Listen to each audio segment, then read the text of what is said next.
All right, everybody, hit the subscribe button and then the notification bell and then all videos. Look at that. Subscribe, notification bell, all videos. It's not rocket science.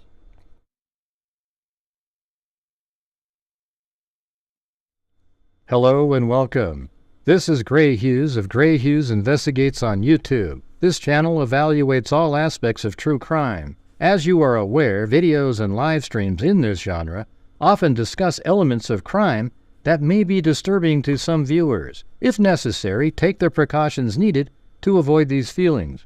Factual information related to cases is the key to fostering rational true crime discussions. Fortunately, you will find that here. Please hit the like button only once, share the video, and subscribe if you like my content. Thank you very much for watching.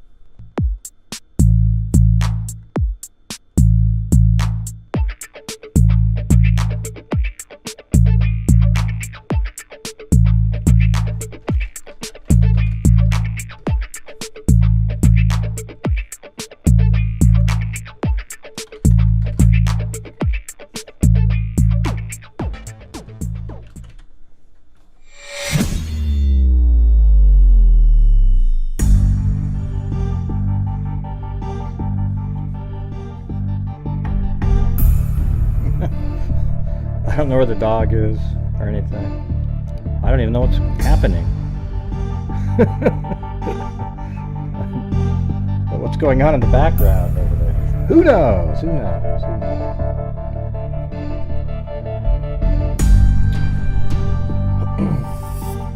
Well, if you guys can go out and share the live stream somewhere, that'd be great. It was so weird, the video that I put out earlier today. It was like ding ding ding. It went up really fast and went, and just died. Like, all of a sudden, it's almost like it disappeared off of YouTube. It was like up, up, up, up, up, up, up, and just stopped. Unbelievable. I've never seen that happen before. Pretty wild. Oh yeah, and Court TV's going over the, where Madeline was found, and etc. And I helped out a little bit on it. I'm not going to say it on the show, but I was definitely helped out, letting them know exactly where it was, or where she was found, and in the Madeline Soto case, and also the screenshot related to the, the box car that was out there, and the error between Old Hickory Tree Road and Hickory Tree Road. I think it's an error on the police department's part that they said Old Hickory Tree Road, and they might have just said that because the witness who found the car getting its tire changed, he called it Old Hickory Tree Road, but it's actually Hickory Tree Road, and it makes way more sense. So that they made an error in that press conference, and they showed all that on the screen, exactly what I sent them. I don't expect them to mention my name on a show that I'm not on, but there you go. I wanted to make sure they had the correct spot,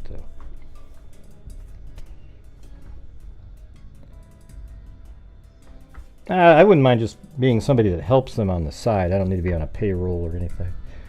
But speaking of that, if you guys could help support the channel, because you guys are my payroll, or whatever the hell it is, the other way around, or whatever. All right. I gotta post this in different places really fast.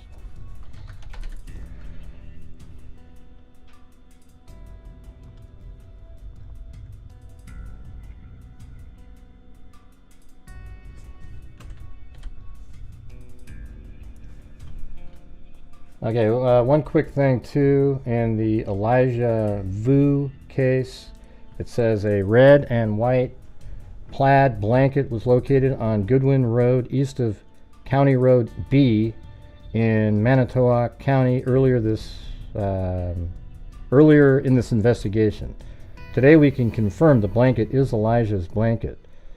His blanket was located 3.7 miles from the 3900 block of Mishcot Road. Alright, so let me show you that really fast. And so here is, in that case, it was a little boy that went missing. He's Hmong, H-M-O-N-G nationality. We followed it. This is where his apartment was, and then this is about 3.7 would be about right here at this intersection. All right, so I'm just saying this is the road that they're talking about, County Road B. Wait, let me read that again. Yeah, Goodwin Road east of County Road B. Okay, let's see where that is. Let's get Goodwin Road on there really fast. Goodwin Road. Okay, that's Goodwin. Oh, that's interesting. So it's down in this location. So it's east of, on Goodwin Road, east of B. All right, so that means, oh, east of B. Yeah, that totally helps me. I was trying to figure out exactly what they were saying. I think I misread it. So it's probably like right in this area. I think it's right in here is where they found it. I mean, man, that's crazy. Was he? Do you think he walked there on his own? I mean, I don't know. If I was somebody that was being tortured like he was, I would. But I don't know. I think somebody did something to him. So let me get that. Save that. All right, man. That is the update on that one. Now in the Delphi case, the update. They had that hearing today.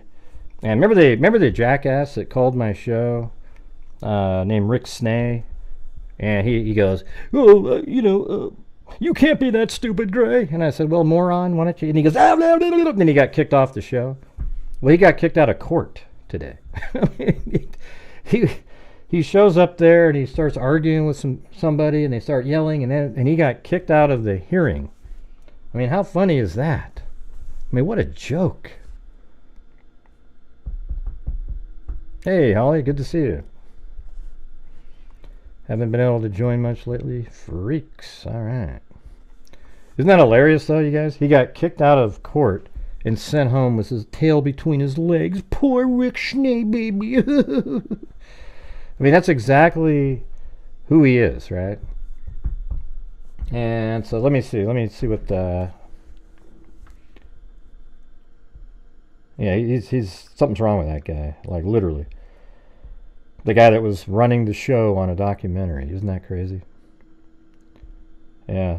This one says, while the prosecutor case, this is about today. This is from a guy named Bob Segal, and that's Fig Sol sent this to me. It said, while the prosecutor's case, this is in the Delphi case, there was a contempt of court hearing against the attorneys of Richard Allen, and that's today. So while the prosecutor's case was not airtight, the defense presentation today was a downright mess. Attorney David Hennessy chose to focus on YouTuber and internet sleuther testimony rather than holes in the prosecution's argument. That didn't fly with Judge Gould. The judge sustained nearly every objection to strike defense witness testimony based on irrelevance and scolded Hennessy by stating he couldn't substantiate or support many of his claims and statements. And again, it's almost another reason to just...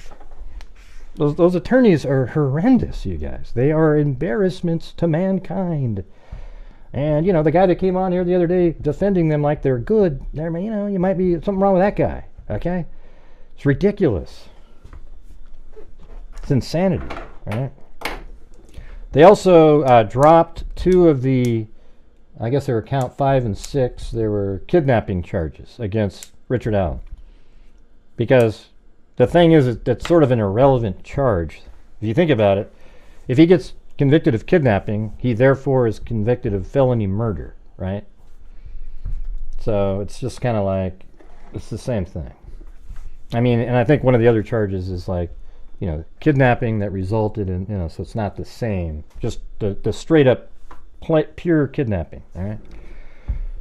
All right. Anyways, those are the updates, all right? So now let's get going on today's topic. But we're at 0 right now on the show, everybody. So if you guys could help support the Grant Hughes Investigates YouTube channel, that's what we do on a nightly basis in here. Helps keep me going on the show, and it allows us to give away. This month will be one of our bigger months to giveaway in the last like 3 for sure. All right. Hey, thanks, Danielle.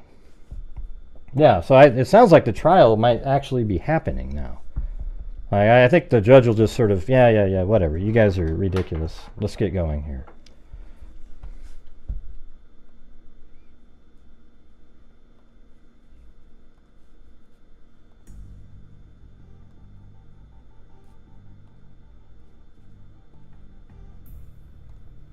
Okay. And what was the screenshot for that one? Now, so this was the original post this morning from the Nashville Police Department. Hey, thanks, S. Ramble and Danielle. This video shows Riley Strain's brief exchange of greetings with Officer Reginald Young on Gay Street, south of Woodland Street Bridge in Nashville on the night of March 8th. Riley did not appear distressed. Officer Young was there on a vehicle burglary call and remained on that portion of Gay Street for 45 minutes. No video has been discovered that shows Riley away from Gay Street after the 9:52 p.m. timeline. I mean, that's amazing, right? So that just means he's right there, and it's pretty insane here. Thank you, your gypsy.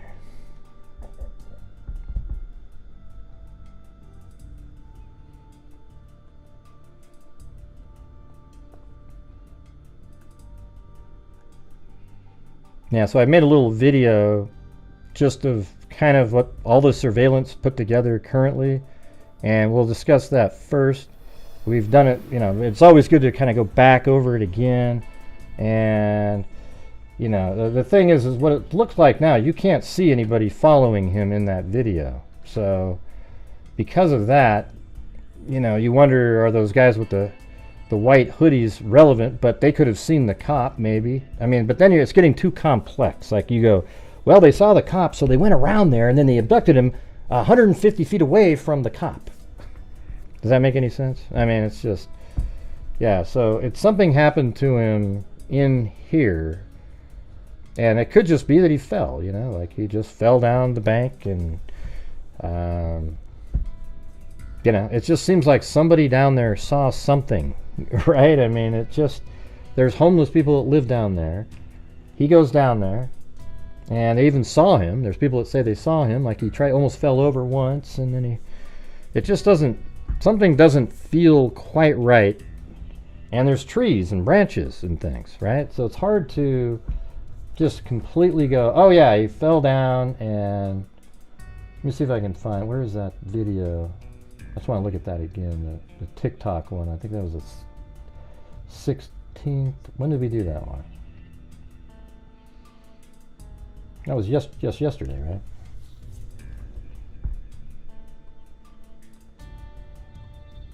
Yeah, let's look at that TikTok again. Or is that just a video? Hold on, that's right here. Police searching. Just want to look at that. Just want to see how the density is when they turn around. Right now. But hey, she's right with me. Not very well. See, right there is a kind of a cliff you would fall off of, basically. Underneath the bridge. That's my pepper gal. See right there, it's kind of like a cliff. So that way you would get hurt, but you don't land in the water there. Well, I know that. And then there's trees everywhere else. So if you fell, you'd kind of get stuck in the branches and not just sort of roll into the water. They burn stuff to take around like that. Thanks, Mama 457. I don't think they do right here, or at least where that guy's tent is, because he's talking about how cold. What? You found his credit card? We found his credit card. We gotta hang up. We gotta hang up. I'm actually thinking that's who it is. What? You found. So you can hear the echoing, right? That means they're under the bridge. Old spots they burn. And I bet you it's that person that they were filming right there. So that would mean he could have fallen right off of that. But then where did he go at that point? Did he get back up again and he just goes into the water? I mean, I bet you that person right there is the one who found them. I definitely See, right there? I didn't That's know why what you'd was get going the on echo off the wall there. Look at her. She's got a stick. I bet you My that's who pepper found gal. that right there.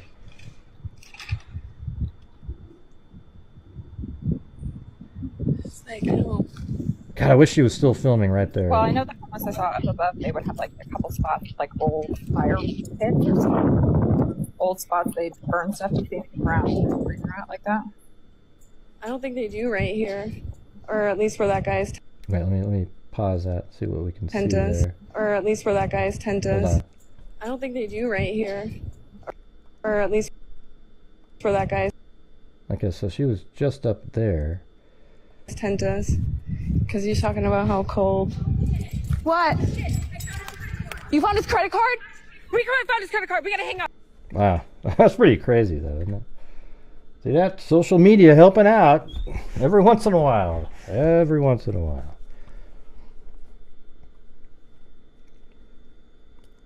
I feel like it's so bright. Hold on a second. Let me. Gotta get this light. I don't like it like that.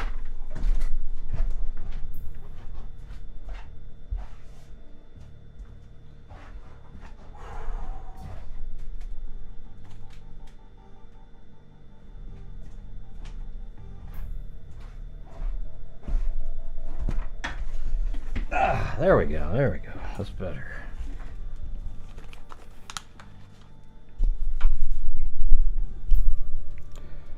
Hey, thanks, Juniper Tarot and Astrology.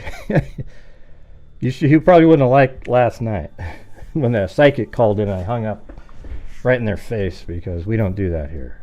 Sorry. That's pretty funny. Anyways, thank you. All right, so if you look down, I bet you they were just right, not that bridge. I think they were right down here. I think they were right under here, right on that bank underneath there. And that's where the girl found the ID. So if you look at that and then you say, well, here's where the police car was, right there.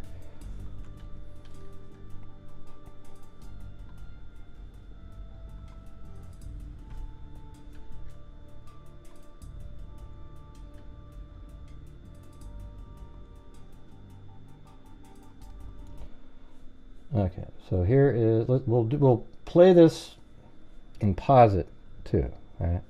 So this video starts off. This is where he originally was walking and he fell down, and this is kind of where he cut across, right? Like right through here. See where my mouse is moving around? He went like through here and then he falls down. And if you go on to up above here, you're looking at right there. He goes through like this and he walks over here and he stumbles right around in this area. And we'll just play it. It's like I'm just kind of zooming in, like he went right through there. And then the next part of the video is that's him coming from there, right? So he's coming from there and he falls.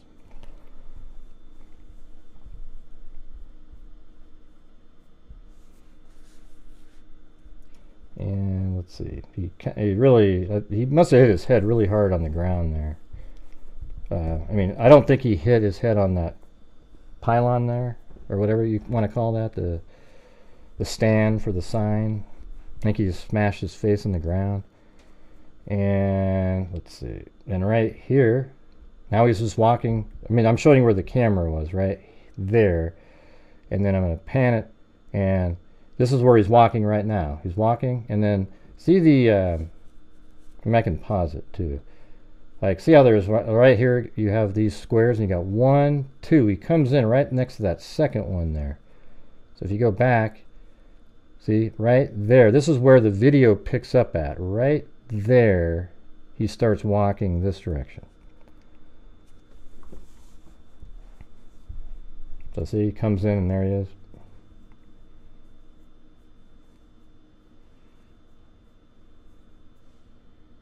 Let me get rid of my picture on here. Oops, no phones.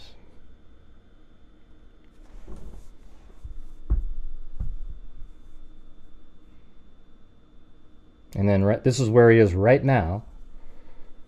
Right after it picks up again, he's walking right here down the street.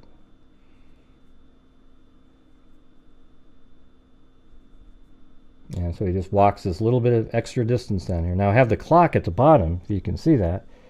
That is actually matched up with the actual time of day in the video. All right, so it's 9:46, 47 seconds or so. You know, I'm just, Google Earth Street View moves quicker because you're just skipping forward. And then he comes into this area about 9:47-ish. You know, there he is, right there. Comes around.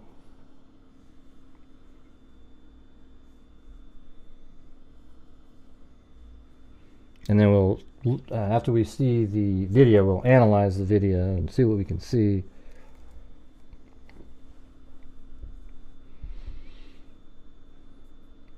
I mean, police have not been able to find him on video or anything. I'm sure they've looked at the footage that shows other people moving around at 9:54, you know, 9:58, different time frames.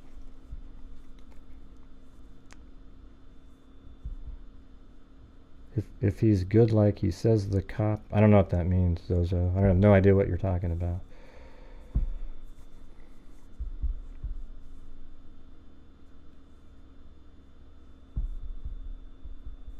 He was just walking. He was going the wrong direction. Is that what you're saying? He was just walking the wrong direction. He looked fine in the video. I don't want to have anybody bitching about the cop at all tonight. The cop saw somebody that sounded somewhat normal, walked somewhat normally, and he was there looking at something else, and a lot of people are drinking in the town, and it wasn't extra to him. And you could see it in the video, all right? Right, he said, yeah, he said, good, yeah.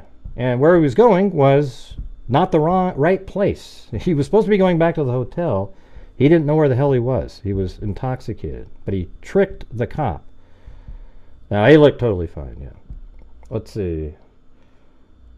I know people want to find something they can bitch about. Like, who can we complain about tonight? Let's try to find, let's bitch about the cop so we can have something to dig our teeth into. I'm not having that conversation, okay?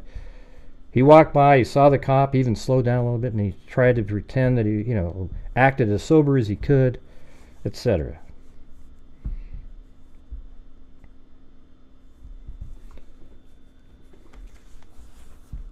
Yeah, people just like to look for their pound of flesh. You know, if they can't get something somewhere, they try to find the person. Now, I think it sucks about the fraternity. You know, that's all stuff, you know. Those are the people to look at. The bar, the fraternity people, those people caused, you know, they didn't do the right things. That's for damn sure.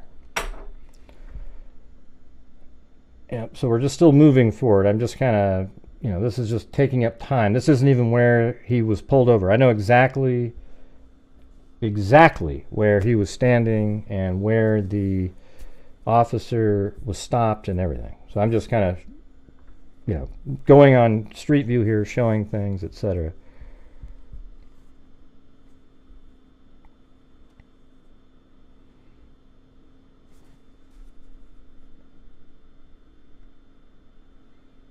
I don't know where.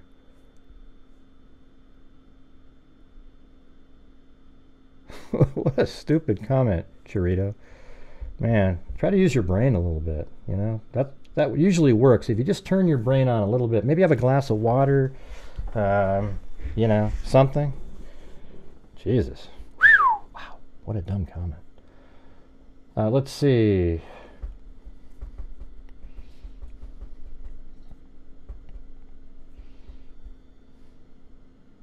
Yeah, see, this isn't the spot yet either.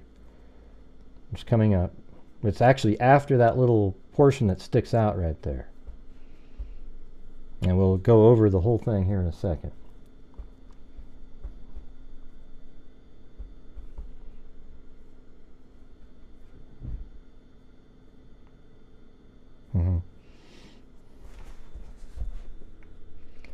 All right, so right around about in this area, we're getting up to, it's not here quite yet, it's the next, right in here. So that's how close he was to the bridge. Okay, we'll just stop it right there and let's play the video itself.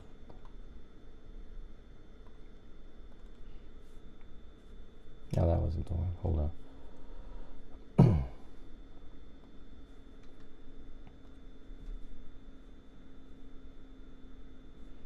No, I mean I do have it in this video. So let's just, I guess I can just use what I was just using. Hold on.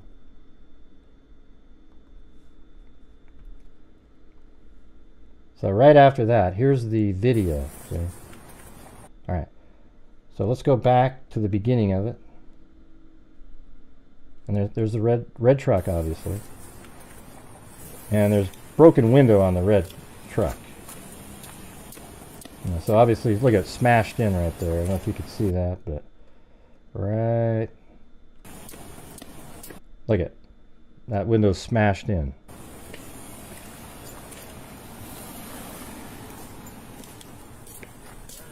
How you doing, sir?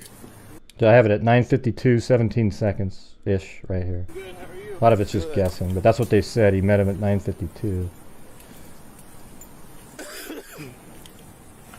He didn't sound slurry or anything. He just... All right. So if we go back here, right when you saw him, he's in front of the pickup truck, right? But watch when he turns around. Now there's 3 car spots behind the pickup truck. How you doing, sir? I'm good. How are you? Good. So that means he's almost even with that pole there.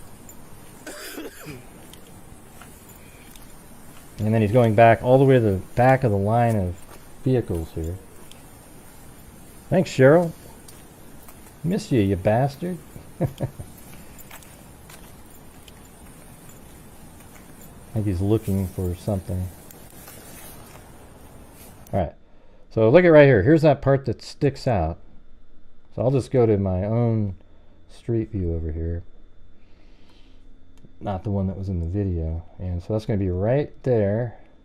That part right here that sticks out. See that? There it is in the video. And then, see how it goes right there? And then that's the first car. Then there's a second car. And then the red pickup truck is the third position in there. Which, you know, if you keep going down here. So here's 1. And that's the second spot. And then the third one is where the pickup truck was, right here. And the cop, when he passes, is on this side of him, looking like this. So if we go back to when he passed him. Let's see. I think it's right before that, like just after this.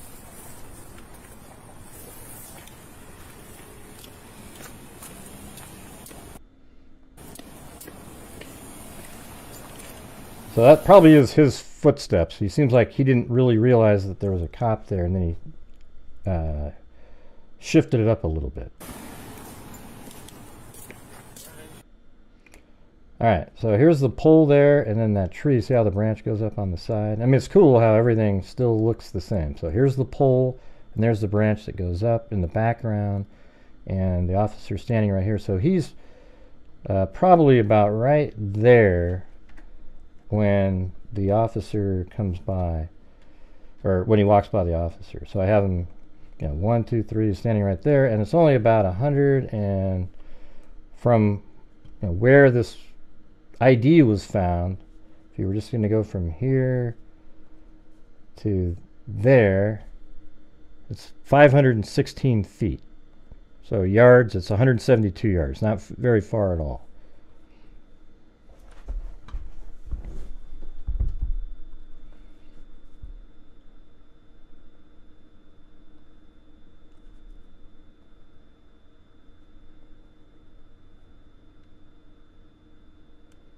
I was going to try, like a lot of people think they can see some, it's interesting how, you know, he's walking, he can walk pretty fast. To get under that first bridge is pretty quick. People are always pointing at, oh, weird, okay, you can do that. Like out down here they say, oh look, there's a person there, there's a person. That's not a person, okay, that all dark down there. Let's zoom in. Not that zooming really works here, but that's not a person right there. He's probably further down at that point. Street. near First Avenue. Yeah. That's where it kind of cut off.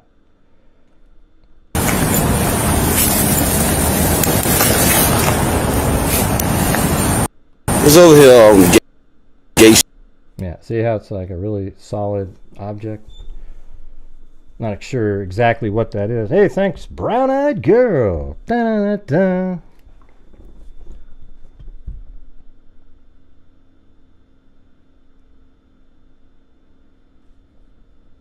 And then we can go down to Street View ourselves and just kind of visualize that he was walking along that path right there. And, you know, what that item was that was dark, that solid pipe looking thing, I don't know what that was down there. Because there should be something here, but it could be further down. It just looked closer, I don't know.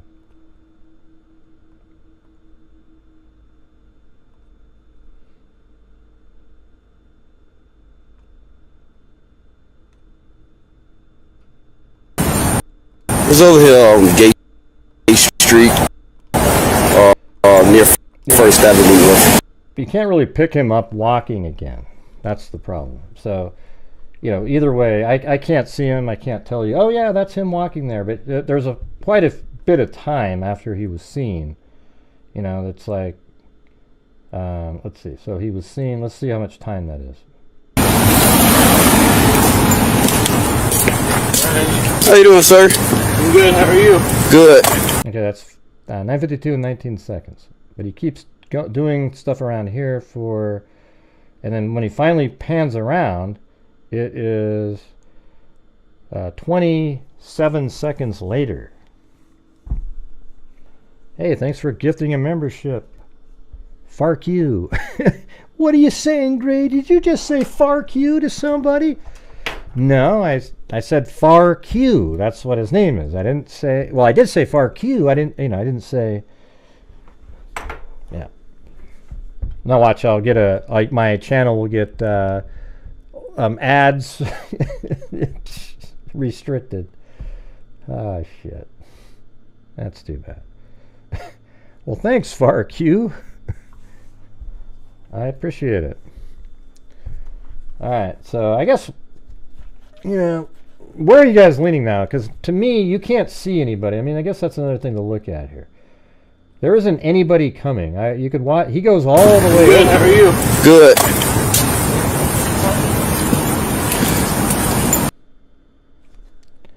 Minus 10. It's too loud.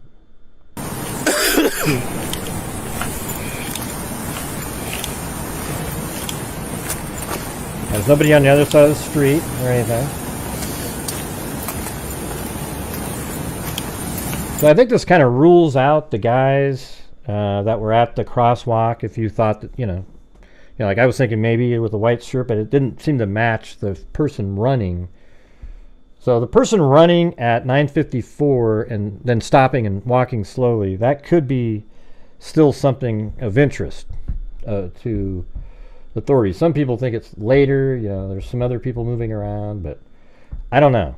You know, for me, it's starting to now seem more like, you know, somehow, let's see, where's the next one? So up inside of this area here, I think coming up here, somehow he fell into the bushes or something, and I just don't know how he got in the water. That part doesn't make sense to me. I was thinking he could have just rolled straight into it, but it doesn't look like the train isn't set up that way. You would hit a tree and stop, unless you know, he fell down and he got disoriented and he sort of went into the water.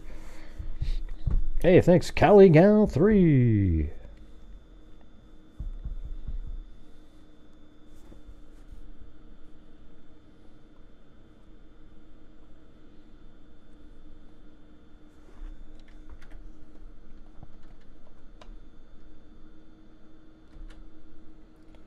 Yeah, so down here was the TikTok. Underneath the, right there, I think is where the ID was found. The police officer is right here. He stays in that area for like a long time. Well, thanks again, CaliGal3. Yeah. Have you heard anything on the Apple Watch data? No, I haven't heard anything on that. So you're right here, and he's walking, and the cop's standing here. That means something happened that was relatively quiet. Like you fell, you know, there's no yelling. But what did the guy say that was the, let's see. Homeless man comments, Riley String.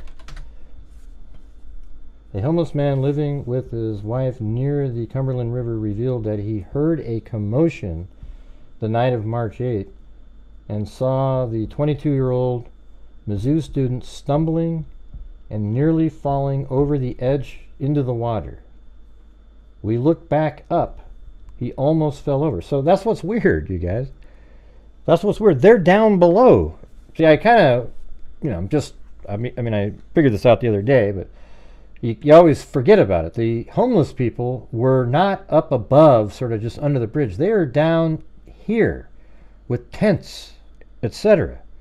They look up and, wow, he almost fell down, but he didn't. So then if he had fallen over a little bit further, wouldn't one of them have seen something again? Because they're all down there, right? And it echoes, and I mean, isn't there some stuff that just sort of bothers you a little bit? I mean, I normally am just like, oh yeah, he fell in the water and he flew down, you know, went downstream, and they haven't found him. It's definitely absolutely possible, but there's things that are bothersome. Just a few. I know that people, you know. Yeah, when he hit his head, I was thinking that too earlier today, Eugenie. Especially when he hit his head, he doesn't move for a good 5 or 6 seconds, like he just hammered his head to the point where something more severe actually happened, and maybe something like that happened. But it still doesn't mean, like, two things could be true: that he is drunk and he sort of stumbled over into this area, but someone took advantage of that situation. There's no evidence of that currently, but you know, it is interesting. The guy running away at 9:54, which is literally like a minute or two after this. Now, I don't know how long he was standing around, moving around, etc.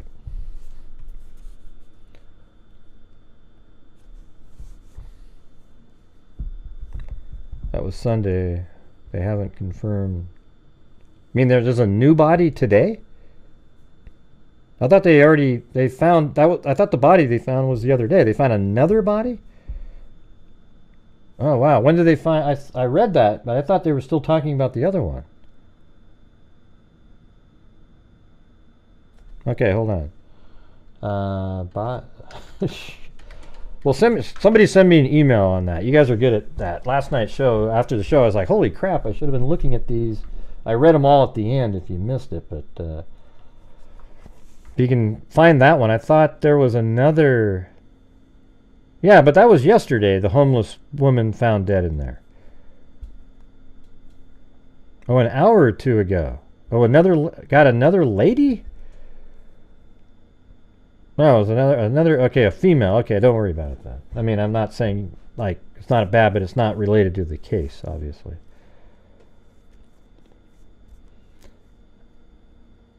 Down by the bridge on the new video.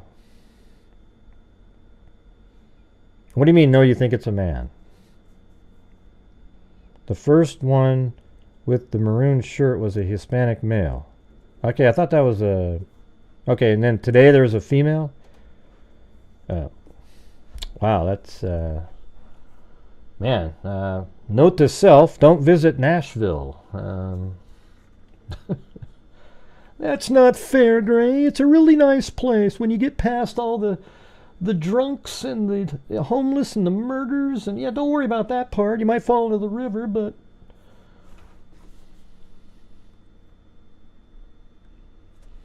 I guess if you just stay downtown in the bars, you'll be just, well, maybe not even that. They'll kick you right out on the street if you had a couple too many.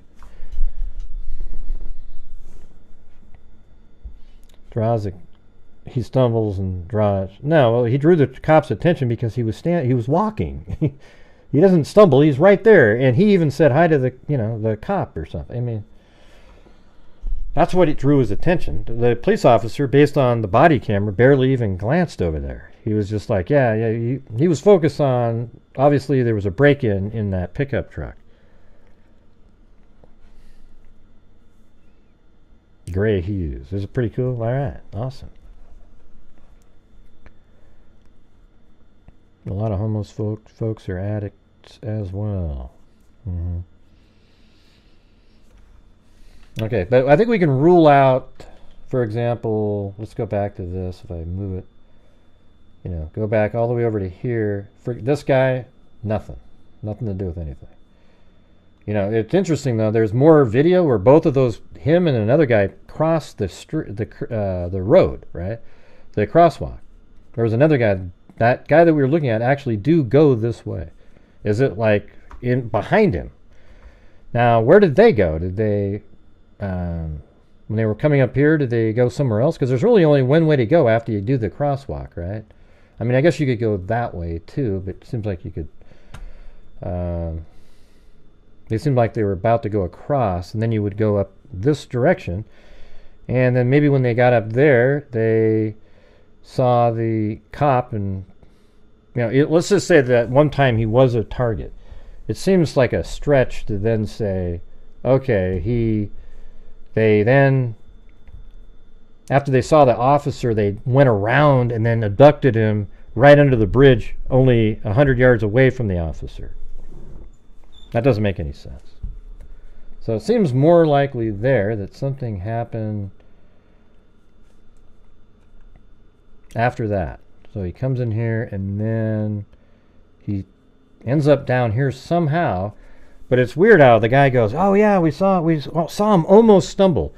That's almost a little bit suspicious, Like you saw him, but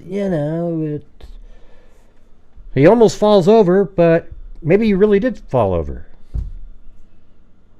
And what if he, here's we have to do with the what ifs because there isn't really, we're stuck now.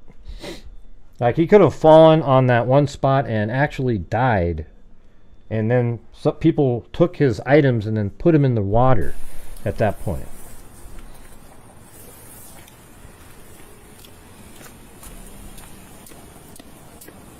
Yeah, so that is his footsteps. I wasn't sure at first, but How you doing, sir? I'm good. How are you? Notice how he fixed the way he was walking and everything. He was like, and then he just starts walking normally, and he tries to answer normally.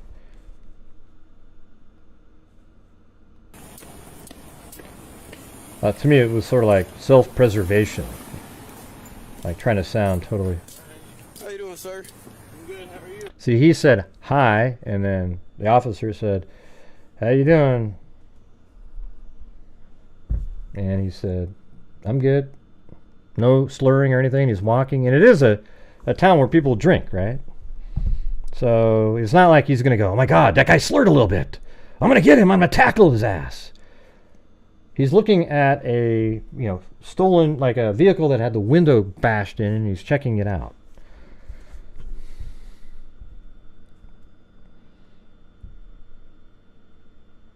I don't know what that means about car keys.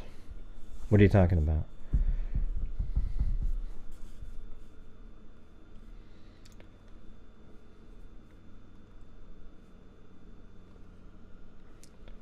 All right. We're gonna have to have a say no to lols moment.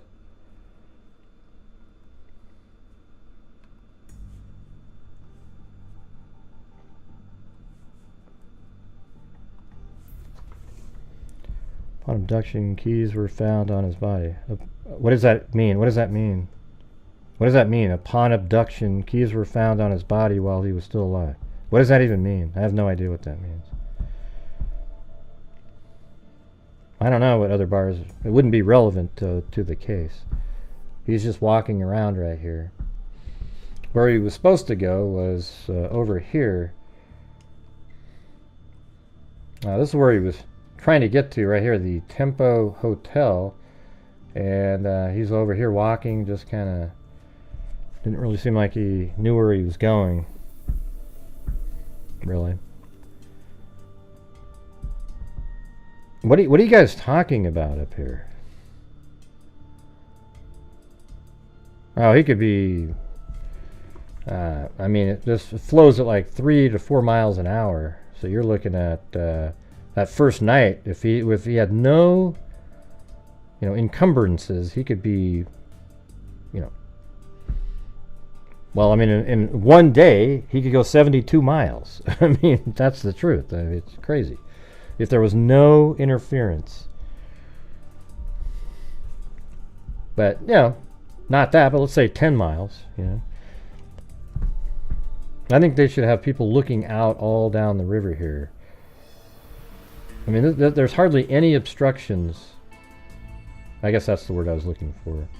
There's almost no obstructions in the water here.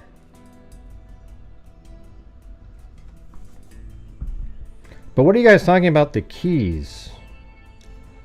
Like, what does that have to do with anything? What are you talking about? You said, oh, they have his keys, but they don't have the...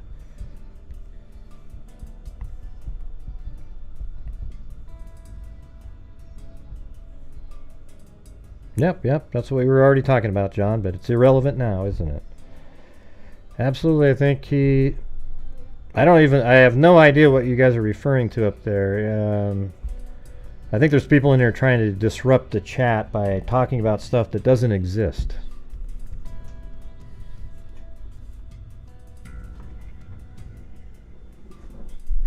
That's what I think.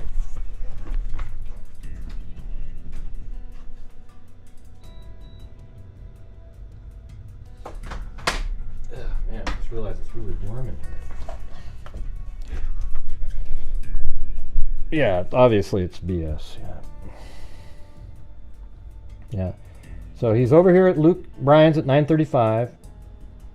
10 minutes he's over there, which is kind of... Yeah, I mean, that's kind of reasonable, but a little slow to get from here to there. Yeah, and then he falls down, hits his face. He's seen right here walking. I mean, it's so clear. He just walks. They have really good coverage of this guy, of Riley walking. And then right here, he walks across the crosswalk. He obviously then heads up here, just like we all thought. And right around in this area, he passes a police officer at like 9:52, totally consistent. Time-wise, and then he doesn't make it out of this area. They have not seen him on any other surveillance footage. Not sure why I have that word on there. It should be something else, like just camera.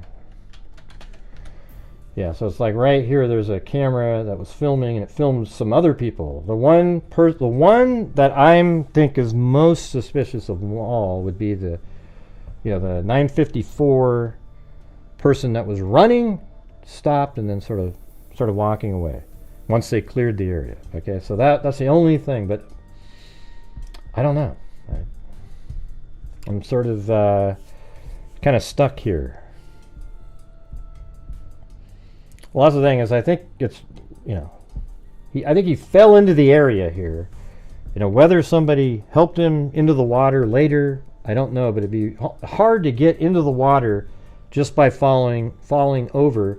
But if you had some kind of mental impairment at that time, maybe he stuttered, fell in the water, maybe he's not a great swimmer, something, When he fell, that's when the... what's interesting, okay, let's go back now that I'm thinking about it.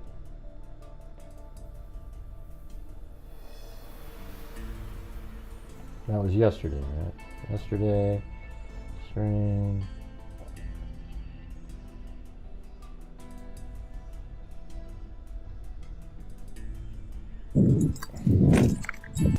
That lady, the other girl that's up there, Hesitation. is right below where you would fall and hit, like right there. Like if you fell, you go right down there, and that's where she found the card. So it's almost as if it's possible he fell and just hit really hard and the card fell out. But then how would he get from here into the water? So he hit his head a second time and he just staggered into the water? That's the part I'm struggling with here. I didn't know about you doing all that very well.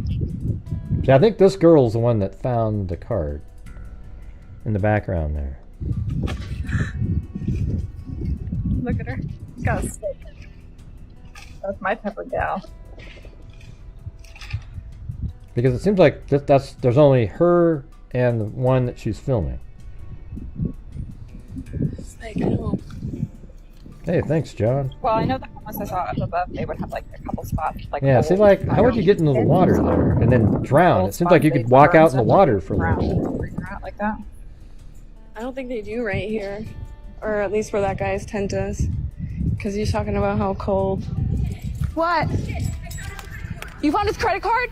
We found his credit card. We gotta hang up. We gotta hang up the phone. Oh my god. She's like, no, stay on. I mean, why didn't you, by the way? I mean, it's odd. Really weird. Thank you, Peter. Yeah, so I think, you know, I can't say, you know. My problem is, and this isn't one of those cases where I can just immediately say, like the lady that jumped off, her car stopped, the door was open, she went in the water, and then her car was found, or her body was found 80 miles downstream just a few days later. This doesn't seem as simple as that because of the terrain. I do think he's in the water, and I do think he was staggering and that he fell into the area there. But if you can explain to me how he fell and then he rolls, you know, gets into the water, because there's no direct path right into the water. It's just kind of like you'll hit some rocks and your body would stop. You would hit some trees, your body would stop, etc. So that part I'm struggling with a little bit. And the guy running at 9:54, that would be a pretty quick to be running after a body falls. They push him into the water, they take stuff out of his pocket, then all of a sudden he's up there and he's running almost simultaneously. That would be tough. So it could be one of the later, but it might not be anything. It really could just be that he went down there and something happened where he ended up drowning. Because when people are drinking and they're put in the water that's cold, bad things happen a lot. So I'm sort of like 60% accident, like I was at the beginning, more so, and maybe like 40% something else is involved, even though and it's still an accident, but somebody else was involved even after the accident.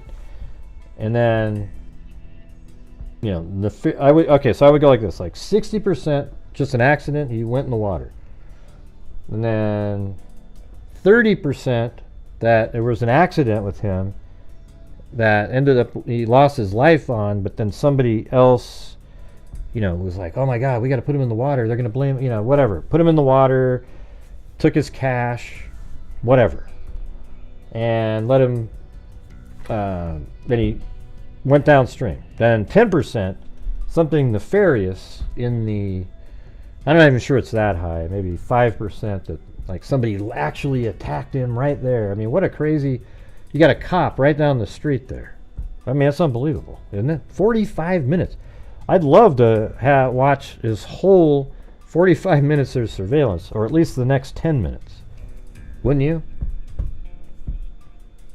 And man, you just wish he'd gone a little further up into there.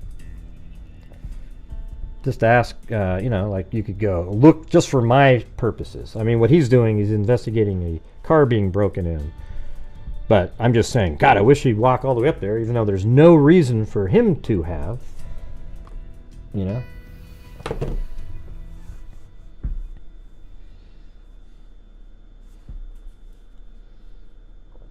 Hold on. What is this? So I guess they're reducing the search. Go ahead. Hold on a second. I'll just play the audio from this. We're gonna River this weekend. And this afternoon, this morning, Metro Police releasing some new video of Strain talking with an officer the night he went missing. Thank you for staying with us for News 2 at 4. I'm Mark Kelly. Now, local officials appear to be scaling back their search efforts despite growing interest in this case across the country. News 2's Nikki McGee has been following this story and joins. What do you think, Eugenie? I know you've been pretty much accident. I mean, I was thinking that at the beginning too, but I'm just, the terrain bothers me, that he would just somehow end up in the water after falling off the edge. Well, Mark, yesterday we saw lots of volunteer search efforts right in this area, being just feet away from Riley's phone where it was last pinged. And of course, those search efforts did pay off yesterday. They finding Riley's cell phone at the bottom of this hill here, right behind me, his debit card being right along that riverbank. But as you can see today, many of those efforts have died. Yeah, I tell you what, if he turns out that he is the person running away at 9:54, and he's like a gone guy, I mean, I will be shocked out of my mind. I will be, you know, maybe he lost his memory. He hit there and here, that's what we'll do, everybody. We'll do, like he lost his memory, like that show that I was just watching on Netflix. You know, and he's gone. He's completely, he just was like, I don't even know who I am, and somebody gave him a ride. I don't believe that either. I mean, wouldn't that be? I think that would be a movie in the making if he was literally still alive. And I don't believe in the amnesia thing. I think he just went. I mean, I believe that occurs, but I think he just went into the water. I mean, if he's not in the water, oh man, are you kidding me? That would be one of the cases that would make you sort of reevaluate. You know, I mean, I'd still do. I would always cover cases the same way that I do.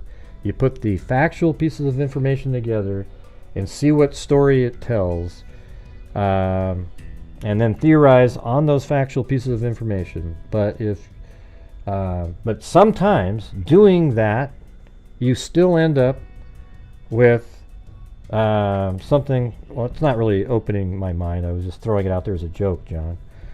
Not really a joke, but just kind of like, wouldn't that be crazy if it was something like that?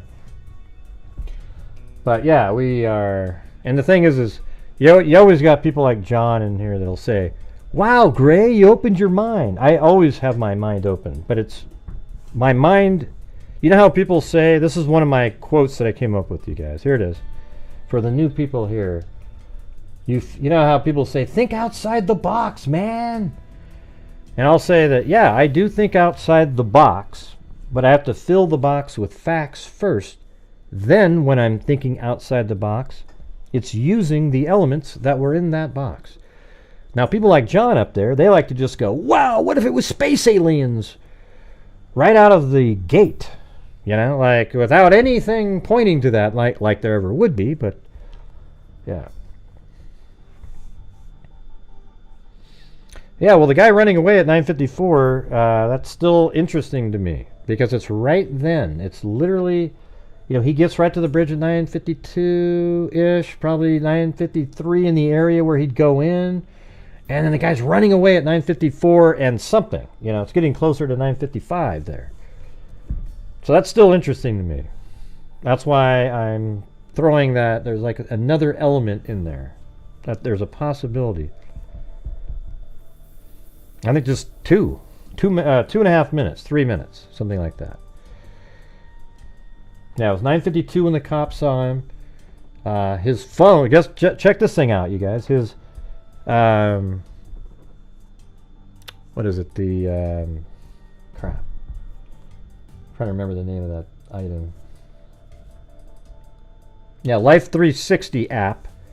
It quit pinging or doing its thing at 9:53. That thing is absolutely accurate. It stopped doing, you know, now people go, well, its phone kept pinging, blah, blah, blah, blah. You know, maybe.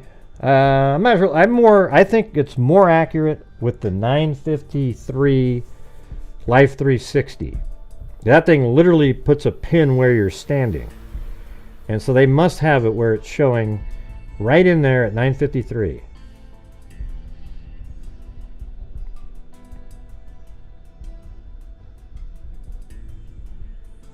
Right, I'm not talking about if his phone was in sync or anything. I mean, if it was all that fast, wouldn't be fingerprints on the card? Well, that's what people were talking about yesterday. Thanks, Mama 457 Rose. Yeah, it'd be nice to get the wave going. We're at like 30% currently. And let's see. Loxy, it may be on a news channel. Have they got the Apple Watch data? I don't know. See, we don't get to know everything.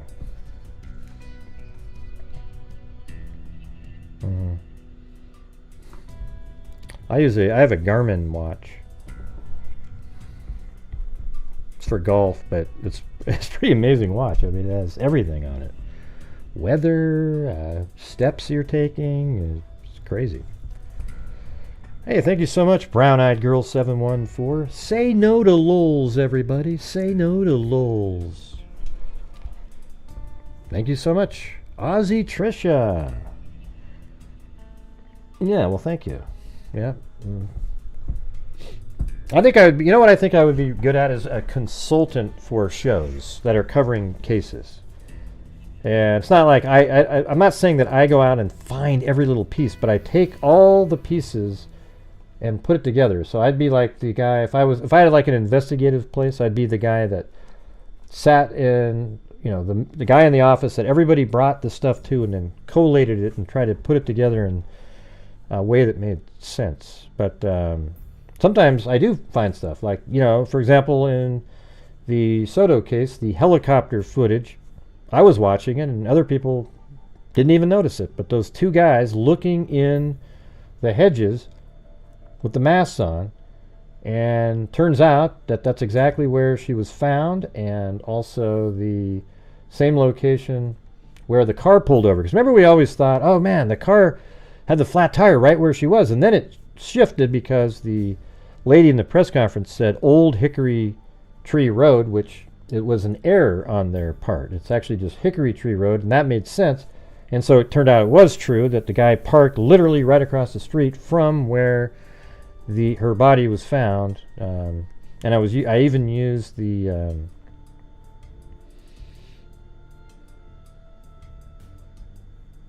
you're gonna match up to 500 on PayPal? Who's doing 500? If you want to. Hey, there you go, you guys. It could be matched. I don't know if that's a legitimate request there, but we've had that before. Yeah. And so, yeah, I messaged Vinny. He did a show on his own channel earlier today, and then after the show I messaged him, and then we talked for a couple minutes, and I got him, I sent him all the verification information on where things were, and on their show, they were right there. So that was pretty cool. What people don't like about my show is that I can't, I don't do the just going down ridiculous rabbit holes for hours where people like to sit there and, I mean, it makes it more entertaining where your mind gets to wander all over the place. So.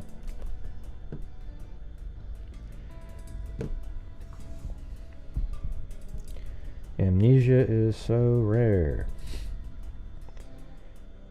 If he passed the cop at 9:52 and the Life 360 stopped at 9:53, I know it's right in this area. Basically, you know, from here to here it wouldn't take that long. I mean, from there, 3 minutes he'd be kind of in this area.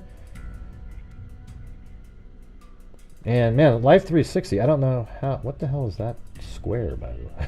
Okay, it was just an artifact on the screen. Hey, thank you up there again to and Christy and Ozzy Trisha.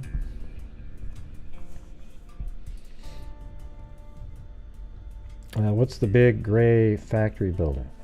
I don't know.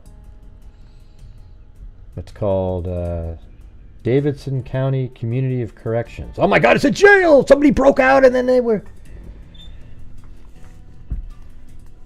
I guess... I think I saw that the other day. I forgot to mention that.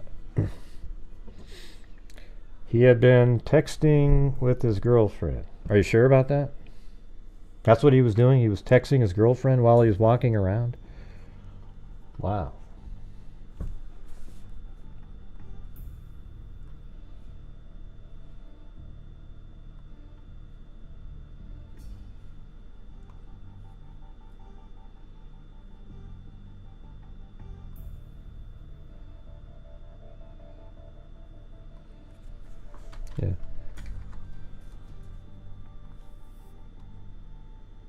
Well, how about this? So you guys are seeing all kinds of stuff coming in. I can open up the phone lines if you want to call in. I know that somebody, I didn't watch it, but somebody interviewed somebody that worked at the bar, you know. But see, for me, that's just sort of a side angle that's not related to what happened to him. It's just trying to bitch at the bar, you know, like, oh my God. And I get it. I mean, I totally get it. The bar and his friends are just, it's not cool, right? But it's not really related to finding him.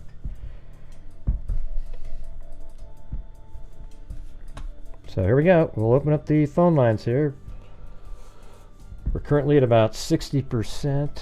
If we get it, usually when we get up to about 300 on the super chats, I do 5 memberships as well. And you know, people know on this channel we've already given away $2,000 this month to various charities. At the end of this month, it could be a really big one if we keep going. Oh, look at that, the phone already rang. Hello, who's this? 7 2 something. Hello. Hello, who's this? Hi. Hi. This is Mocha Mo. Is what my screen name is.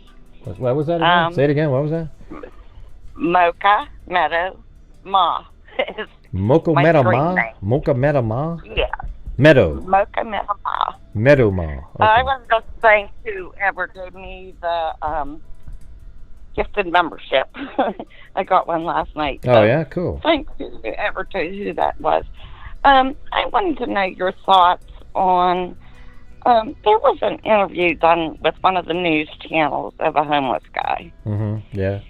And it was supposedly around that homeless encampment. Mm-hmm. And he said that there was a commotion up on the yeah, I just read that a few minutes ago.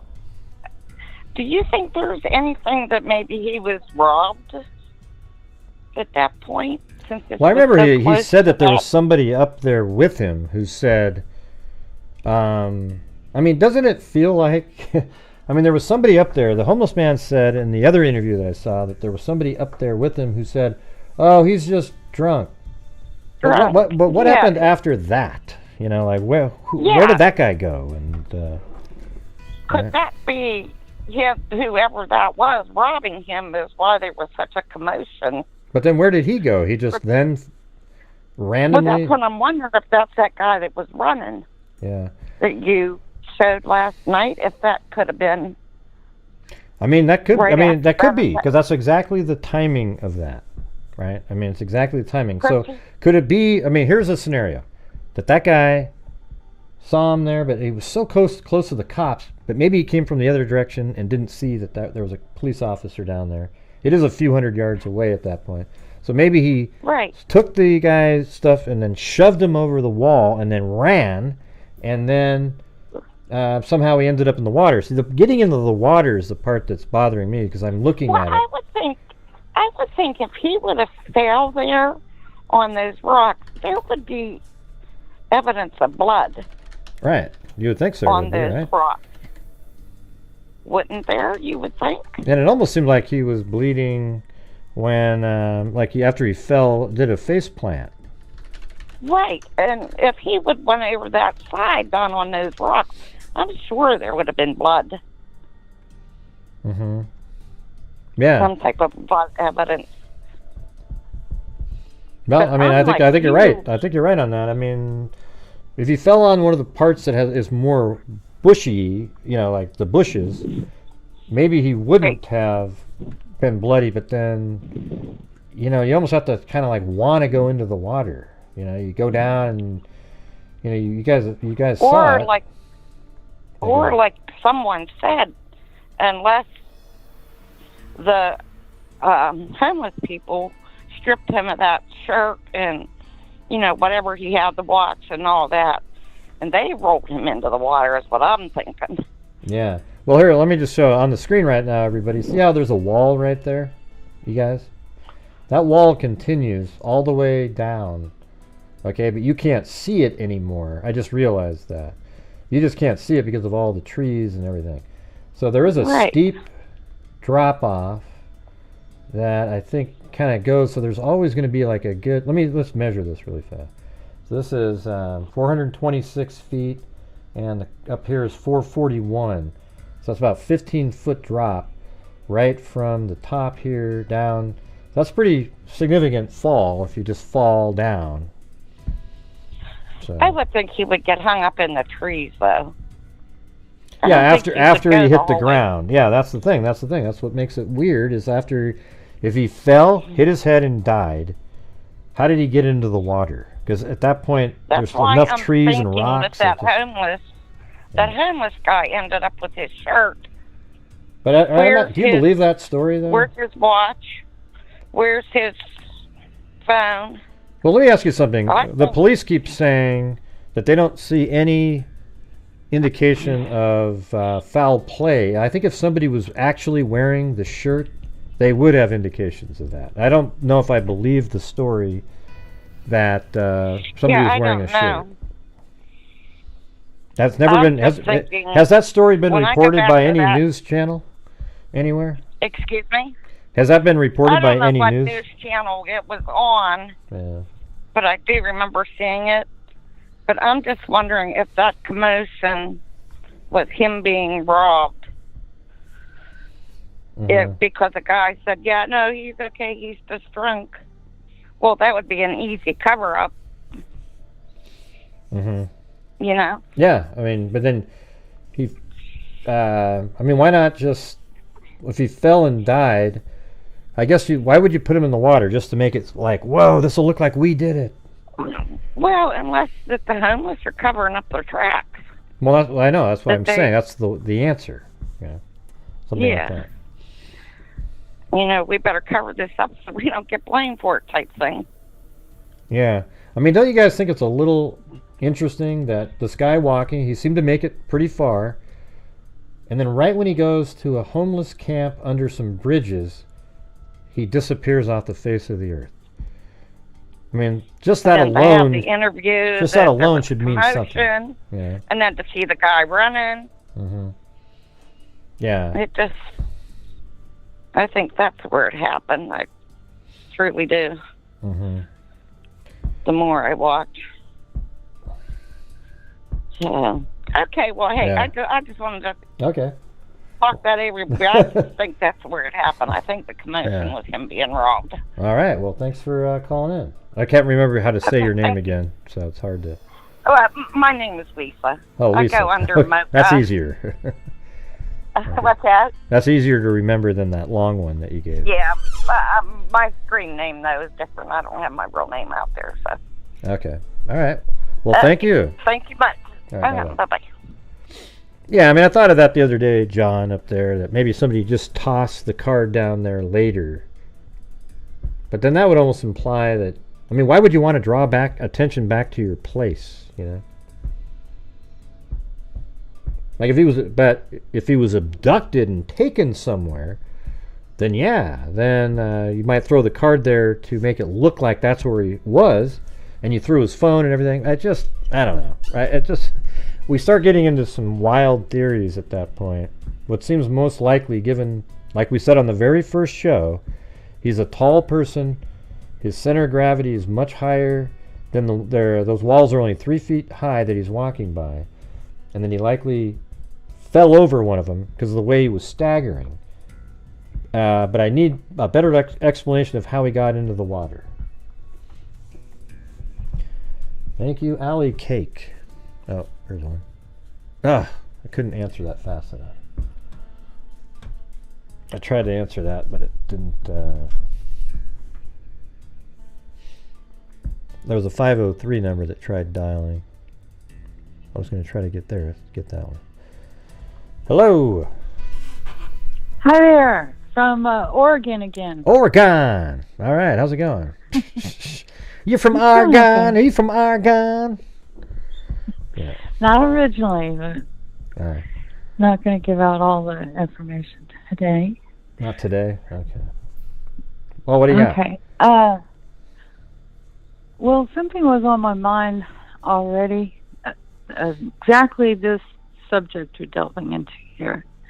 And that is, if you're to believe, you know, the story of the homeless person, okay, saying that he heard a commotion, what he said basically says, I was alarmed. I was alarmed by what I heard, okay? It's something out of the ordinary, something to be concerned about, and he yelled up, right? Yeah. It wasn't just that he heard somebody walking by or somebody speaking. Yeah. He heard something. He heard a indicated commotion. to him. A commotion. That's not Yeah. like, that's not somebody tripping or anything. That's a commotion Right. happening. Right. I that's exactly what I was thinking when I listened to that. And he says that somebody up higher than him answered back, it's just a drunk guy.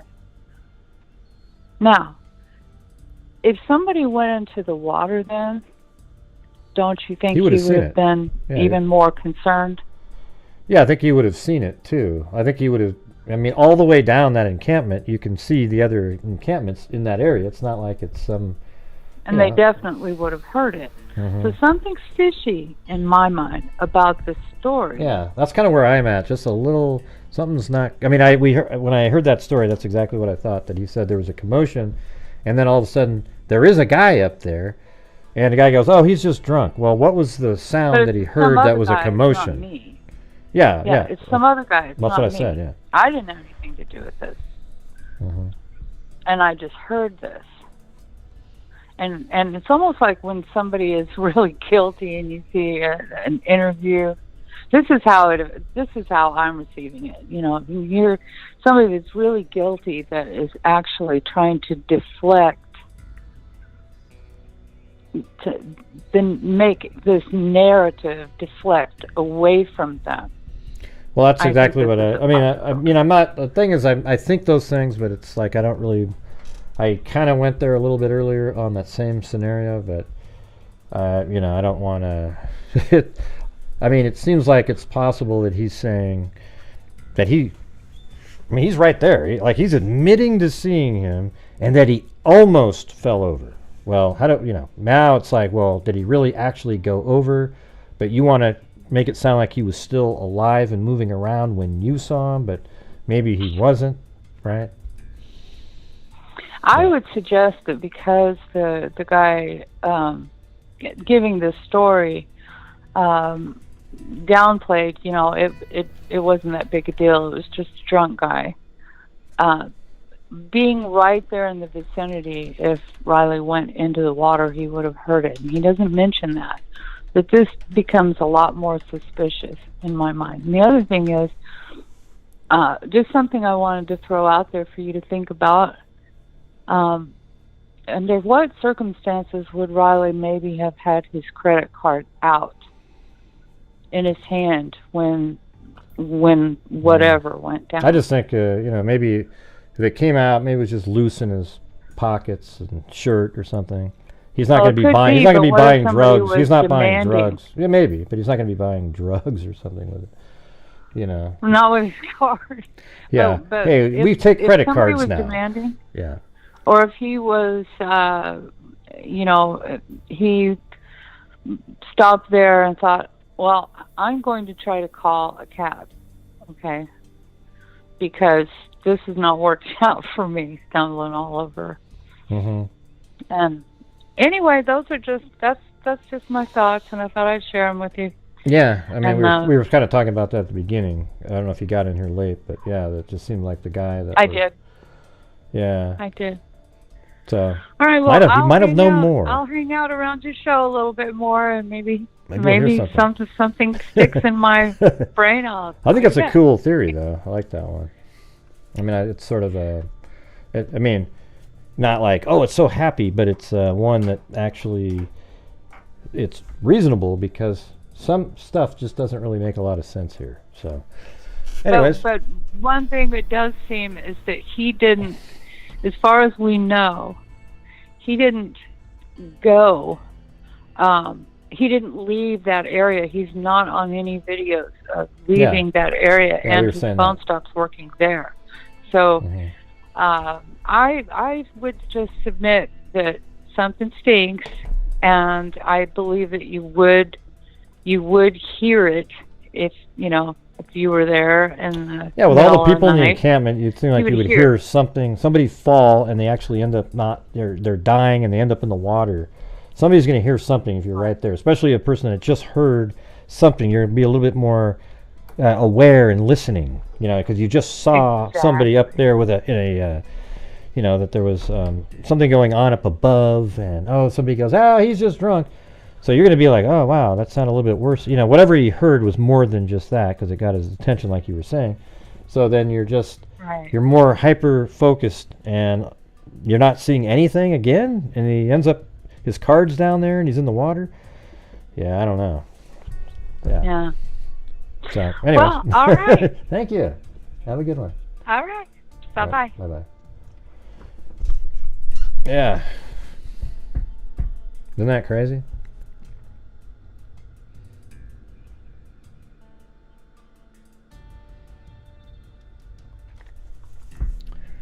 Oh, come on. The river theory is BS. You don't have to... I don't know what's going on in here. But all right, 715. Or there you go, 715. You're on there. Hello?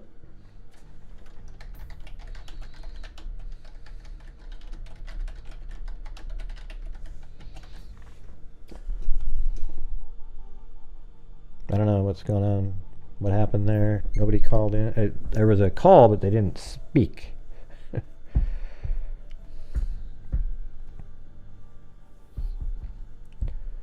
Not if the Uber driver, it's been stating everything he says is fact. Oh. Yeah, he doesn't know what the hell he's talking about. Hello? Hey, Gray, it's Ivan. How you doing? Hey, it's Ivan again. All right, what's up? Great job on this, as usual. Thanks. Just wanted to, sort of reiterate kind of what you were talking with the last caller and sort of your theory in general. I think, I know people are saying, it's 1 minute later, it's 2 minutes after he saw the police, but, I mean, think how quick somebody who's drunk can fall down an embankment and sort of, not that he killed himself when he fell down, but like you said, like we have to take into account where he fell. He didn't fall into a group of Boy Scouts. He didn't fall into a group of people known for their hospitality. And so if you see some drunk kid laying down there, or he smashes his watch, or he smashes his phone as he's falling down, that would stop everything. Yeah. Especially, these embankments, you don't have to be in the water for there to be water. And so if you got a cracked screen or anything, can get into a device and just zap it. And so I think falling down an embankment can happen in a matter of seconds after you see somebody. And the idea, maybe they didn't kill him, or maybe they didn't, do the initial blow, but you see somebody down there passed out or knocked out or whatever he was, you take what you can and you toss the card to the side and you mosey him into the river. And, like you said, I just think that seems to be the most likely. That makes the most sense. That's what we were saying. And the guy running, maybe that's the one that got I don't know. Maybe they stayed there, but it seemed like you'd want to leave for a little bit.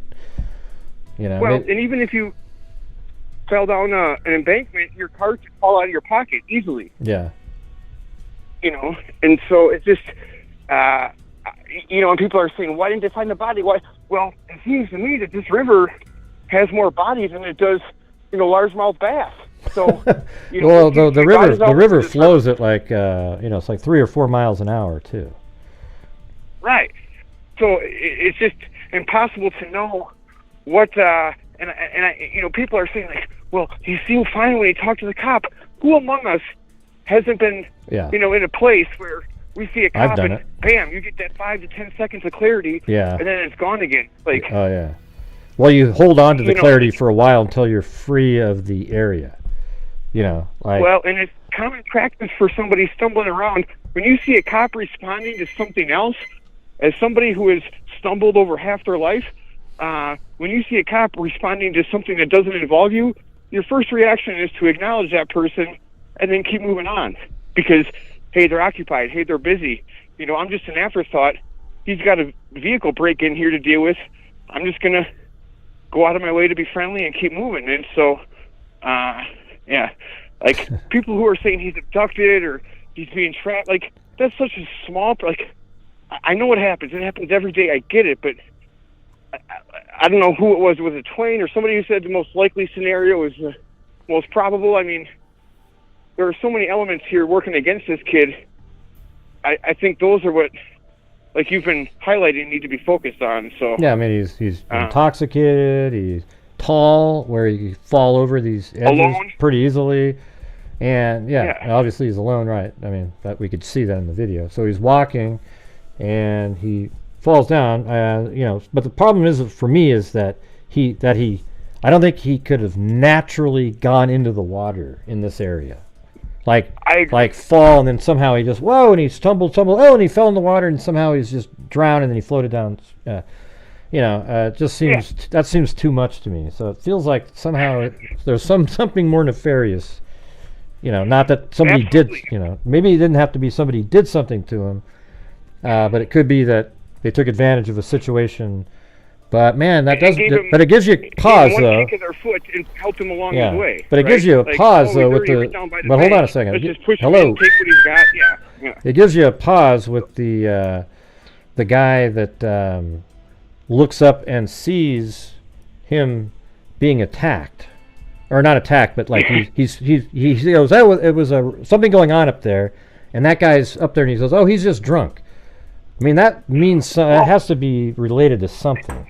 He was right there. Well, the other thing people need to realize with these people, like citing these homeless people's interactions with reporters, is the last thing that somebody who lives in one of these encampments wants to do is somehow bring more heat on the area that they're not supposed to be in the first place. Right. If for any reason, you know what I mean, if for any reason they bring heat on that, it takes 2-3 hours, as we watched in San Francisco when somebody important's coming to town, to get rid of these places. So if you bring any heat other than the heat you're already bringing to any of these areas, that's it. Your whole livelihood, the little that you have, is wiped out. So it is not crazy to think that they would sort of steer it away from that area. Yeah. But maybe the card they just didn't find at night or something. I mean, you know, it could have been like under a rock, and you're not really looking. I mean, I'm sure they weren't looking around for items. You know. So. Right. The next day, I'm sure the homeless people weren't going. Man. Yeah. Hey. All right. Cool. Well, have a good one. See you later.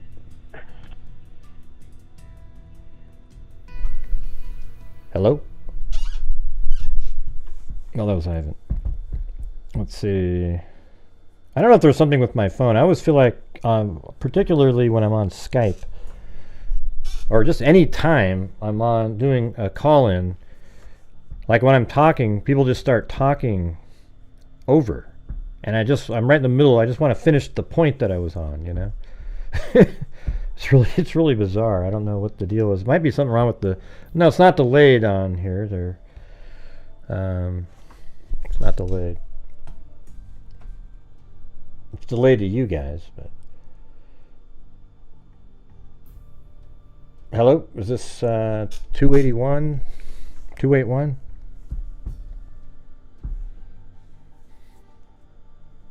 Yeah, we already did that the other day. I don't want to look it up again.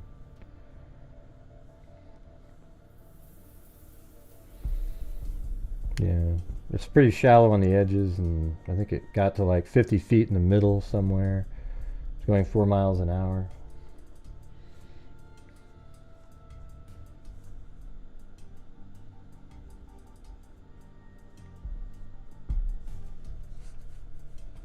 Huh.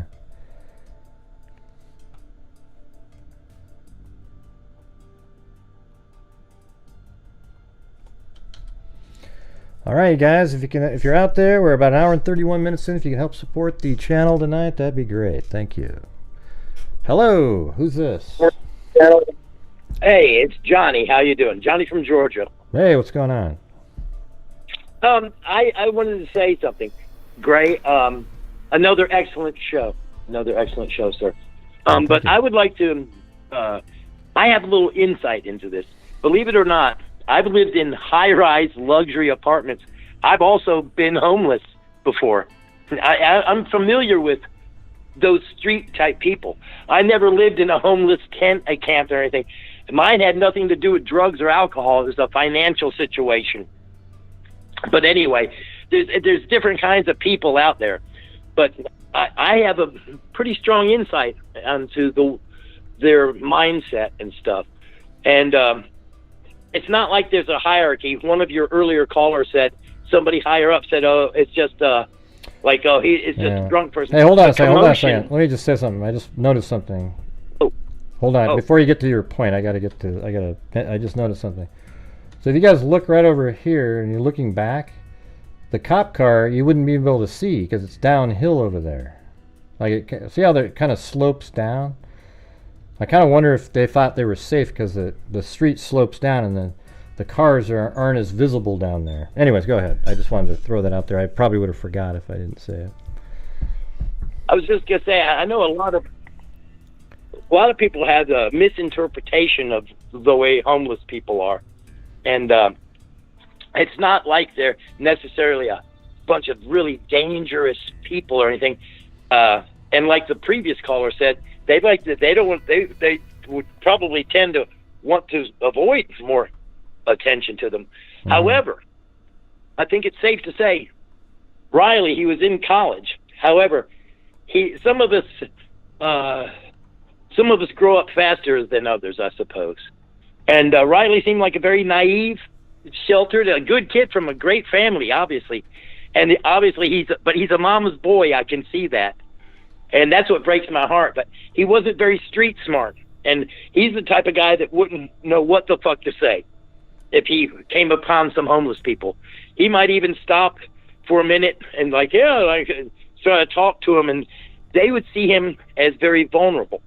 However, I think when they're talking about a commotion, I think it's important not to put too much faith into one particular word, because a commotion could have meant the noise when he fell. If he fell and hurt himself, you'd hear a weird noise and you say, I heard some kind of commotion. Mm-hmm.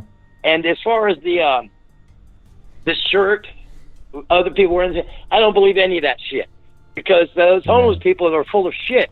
They're a bunch of tweakers is what they are mainly these days. Yeah, I don't believe the shirt thing has never been verified by anybody. And if it was true, law enforcement wouldn't say, we don't see anything, we don't see foul play. They'd immediately go, wow, why would his shirt be off? We think there might be foul play here. It's they haven't said that at all. I just don't believe it. Right. And today I heard an addendum to the story. It was from a different person that works with homeless people and feeding them. I heard a interview with the guy who he's involved in recovery, and he tries to get them into a church-based recovery, and he says he knows the person who allegedly had the shirt, but this is all hearsay and innuendo. And here's the hinge factor that really changed my mind, is today he claimed that Riley kept walking way past there, like another 30 minutes, and that's where they found the shirt, not there near where the credit card was found, but way down into the hood area. He said another 30-minute walk. And when I heard that, I thought, yeah, because they didn't pick him up. They didn't pick him up on any other cameras after the bridge area here. I think what happened is, I think that Riley was, like I said, very. God bless the kid, but he's obviously, time plays a trick on us. We're all just little kids. We're still the same kids on our parents' front porch in the Polaroid pictures. Time plays a trick on us. And he was a very young-minded guy in college, couldn't handle his alcohol, he would have been uncomfortable in street situations, wouldn't know how to handle himself, obviously vulnerable as fuck, drunk as shit, and I think he probably just fell over the wall. Bam, because if you look at the video of the girls actually finding the card, they go up afterwards, subsequently, and she stands on the top of a precipice that's directly above where she found the card. And it's right along the side of underneath the bridge. Yeah, well, yeah, it's like a 15-foot tall wall is what I said. Right. But there's a wall, but there's also like a big boulder thing that sticks out beneath that, like 12 feet beneath the wall. Mm-hmm.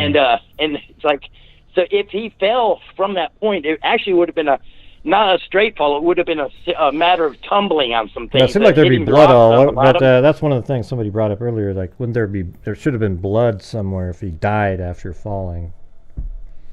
I'm curious if they ever searched for blood on the sidewalk where he fell and hit his face, or along where he had walked, because he's obviously kept checking his hand and touching his face.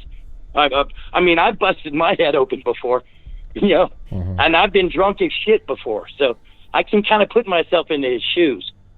But you know, I feel sorry for the family. It's tragic, but you know, my guess is, like, who was the caller beforehand? He said the most likely scenario, you know, and that is true. It's like we can all postulate, and there's all kinds of possibilities, but chances are, statistically speaking, most likely, I hate to say it, but he went down over the wall accidentally because he was drunk as shit. And it's important to remember that a couple years ago, direct at that same bridge, across the other side of the bridge, on the other side of the river, a guy about his age went into the Cumberland River right there at that same bridge, and he went in voluntarily, and they found him 8 miles down the river 5 days after he went in. Yeah, so as far as you could be even further than that, though. I mean, this goes 3 miles an hour. You know. Right, there's no set guaranteed pace, but just a couple years ago, for whatever it's worth, 8 miles downriver, they found the body of another guy who went in directly across. I'm looking at it right now. I'm looking at your graphic. On the other side of the bridge, he went in there and traveled 8 miles in 5 days.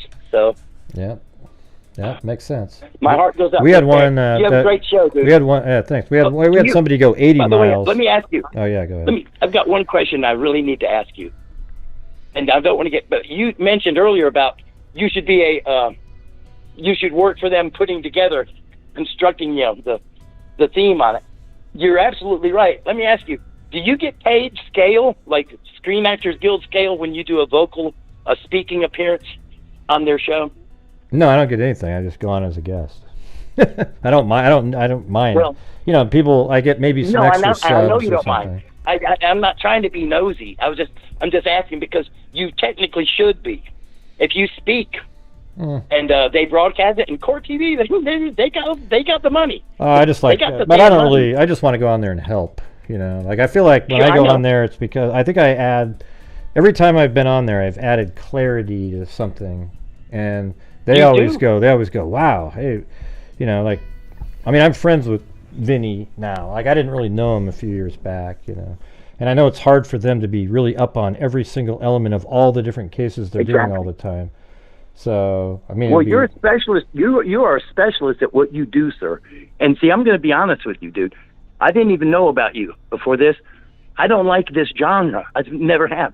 I somehow stumbled onto you, and I'm like, dude, I respect the shit out of you, and I'd like to encourage all of your viewers we ought to reach out to Court TV and tell them you should put Gray to work as being what was the term you used? Not compiler. What was the word that you used? Not really sure. I can't remember now. When you were saying it earlier that you could put all of this together. Collator or something. I don't know. Yeah, but you know what I'm saying. Yeah. And I think they should hire you just have that be one of your side jobs, because that'd be a great way to help support this, is to have Court TV opening up their damn pocketbook for Gray. Oh, it's okay. I don't mind. I like just sort of the way it is. You know, I do my own thing. The freaks support my channel. Maybe tonight's one of those slower nights, but you know. I'm not talking about stopping this. No, I'm not talking about stopping Grant Hughes Investigates. I'm just saying as a side gig. Anyway, I'm just trying to help out. I mean, I think it'd be cool to be somebody that they use regularly for various, like trying to find, you know, because I do my show and we're always ahead of them in discovering things. So they should be. It'd be cool if like I had like more of a dialogue saying, "Hey, you guys, this is where it's at right here. This is what's going on." So they're kind of right there, because I mean I talked about where the crime scene was located like 2.5 weeks ago, and then, or whatever it was. I mean, I can't remember, but like 2 weeks ago. Right. And then clarified where the flat tire was after somebody sent me the image, the screenshot of the comments regarding how it was found. And then that sort of contradicted what the lady said at the press conference. So we were able, well, you probably don't even know what the hell we're talking about, but the press conference, I do. She said Old Hickory Tree Road, but it should have just been Hickory Tree Road, and then it all made sense. Right. And we were able to, so we just know that. I thought she was kind of hot, to be honest with you, in a weird way for an older chick. I was thinking that you could run up my hickory dickory dock. You know what I'm saying? Oh my anyway, God! Here we go. Now I've just lost my my ad revenue for. Oh, I'm sorry. It's okay. I'm sorry. Damn it. Right. But there wasn't much ad coming in tonight anyway. I'm fucking with you. Okay. All right, man. I'll see you, man. Have a good one. See you later. Bye. Bye. You too. All right, you guys. Let's get to the goal. So yeah, the earlier you get to the goal, the smoother it is. All right, we were only at like 70%, if that. All right. We are at, what the hell are we at right now? 184. All right, who's this one? 720. Hi, this is Jolene. Are you able to hear me? Yep, I can hear you. Excellent. I had an epiphany about his phone and his watch. If it was Apple, there is an emergency sensor in both of them, whereas if he went tumbling down the side of that wall, one of those features would have been activated where it says, hey, we see you've taken a fall. If he didn't respond after 5 seconds, an emergency service would have been called.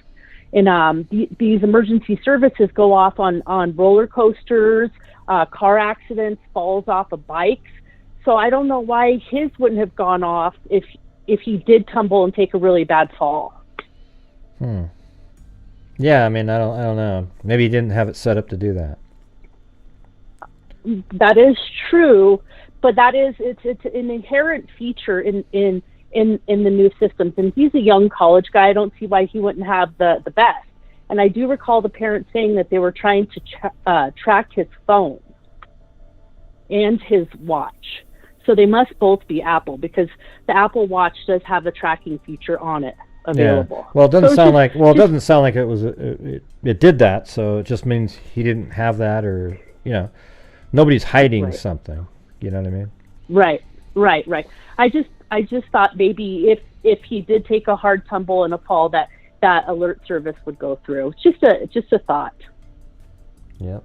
Well, I mean, it didn't, so I don't know. I mean, what would have stopped it from happening? Because if he did the fall, it would have immediately sent, so it wouldn't have been... You're thinking something else happened, or that should have been sent, like he got put into a car and driven away? Is that where you're going? Well, yeah, and people keep talking about him falling into the river or him tumbling down the side of that wall.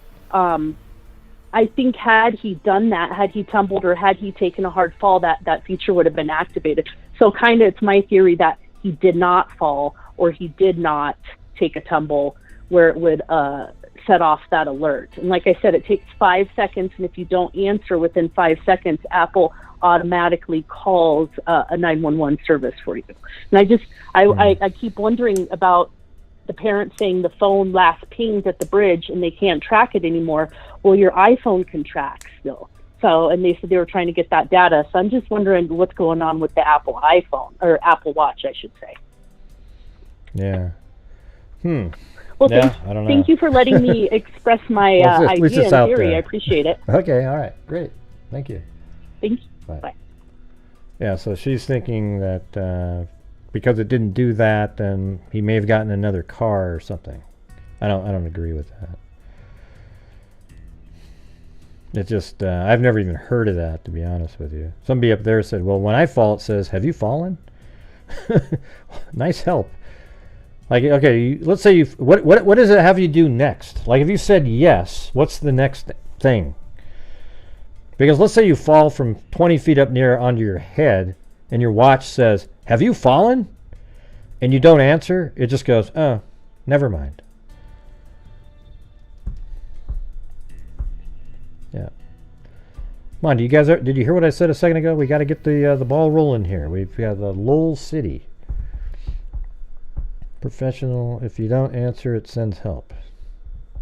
I just don't agree that that's always on everybody's watch that has one. If you don't respond, it sends help. I can't imagine that being a thing. That would be such a waste of resources out there. You know, you throw your watch onto a couch and you go take a shower and it goes, "Did you fall? Did you fall?" And then you send an ambulance to your house while you're taking a shower. Well, Gray, it doesn't really work like that. You see, because when it has it... All right.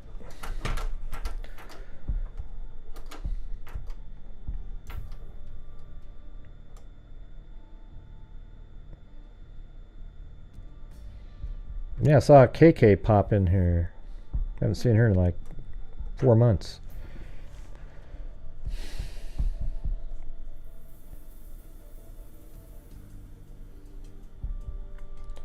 His watch was Wi-Fi, and his family said he didn't have all the features set up. I don't even care about the watch, you guys. Everybody's too focused in on they think everybody thinks they're so sleuthy with the, oh, did they check the watch yet? The data, all that. Well, we don't get to know the answers to those questions, first of all.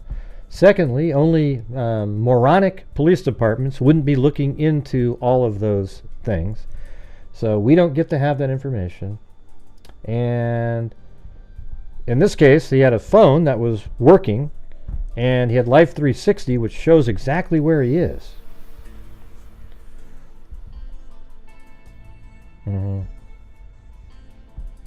Yeah, it just doesn't matter though, Sandy. Like I said, I don't really care if it had anything working on it. The whole Apple Watch thing isn't really interesting to me. Okay, it was interesting in that one case that we did a long time ago, where the lady, I think she was murdered by her husband, but she was put into the water and she floated downstream, and the watch kept keeping track of the activity. Like she was still alive for a while, and then she ends up drowning. It's pretty wild. Or at least it was tracking her movement. So that was kind of cool. But in this case, we don't get to know the answers, so discussing the Apple Watch is a waste of time. Do you understand? Like if we had the Apple Watch information, I'd be all into it. Like, oh my God, yeah, that's really interesting. Wow, ooh, look at that. Look at it. It shows that he was over here, he was over here. But we don't have the Apple Watch information. They obviously would be looking into that. And discussing it any further is literally a waste of time, isn't it? Because what do you do with that? Nothing. I'm just saying. That's how the show works here. I like to keep moving on to things that are, something that might be interesting. All right, 207. Hey, Gray, it's Sully. Hey, Sully, what's going on? So, I have a theory. Yeah, what is it? I don't like the delays. If you got a theory, say the theory. Don't wait. Okay. Nope, we don't need the dramatic pauses and all that. Just tell the theory. Okay, so he's been to the bar. He had, they said, a drink and some waters. Anyway, he's walking along. He's past the cop. He's under the bridge. He's got to take a leak. He goes to go over the wall, right? Follow me? Yeah. Yep. Yeah, he goes to go over the wall, and he's getting ready to take a leak. Maybe he stumbles, goes down the hill, I don't know, maybe 30 feet, whatever. It's a cliff. Starts to go back up, huh? Well, there's really a cliff to begin with, and then rocks at the bottom. That's why, it's not... Well, it's a 15-foot drop, so I don't even know how we'd get back out, to be honest. I don't know how these guys got out of there. There's not a place, is it a like right from where you think he went over the wall in that vicinity? Is it a dead drop 15 feet, or is it a gradual steep? Well, you know what I think is, I think right underneath the bridge, the pylon holding the bridge up, there must be a way that you can kind of get down.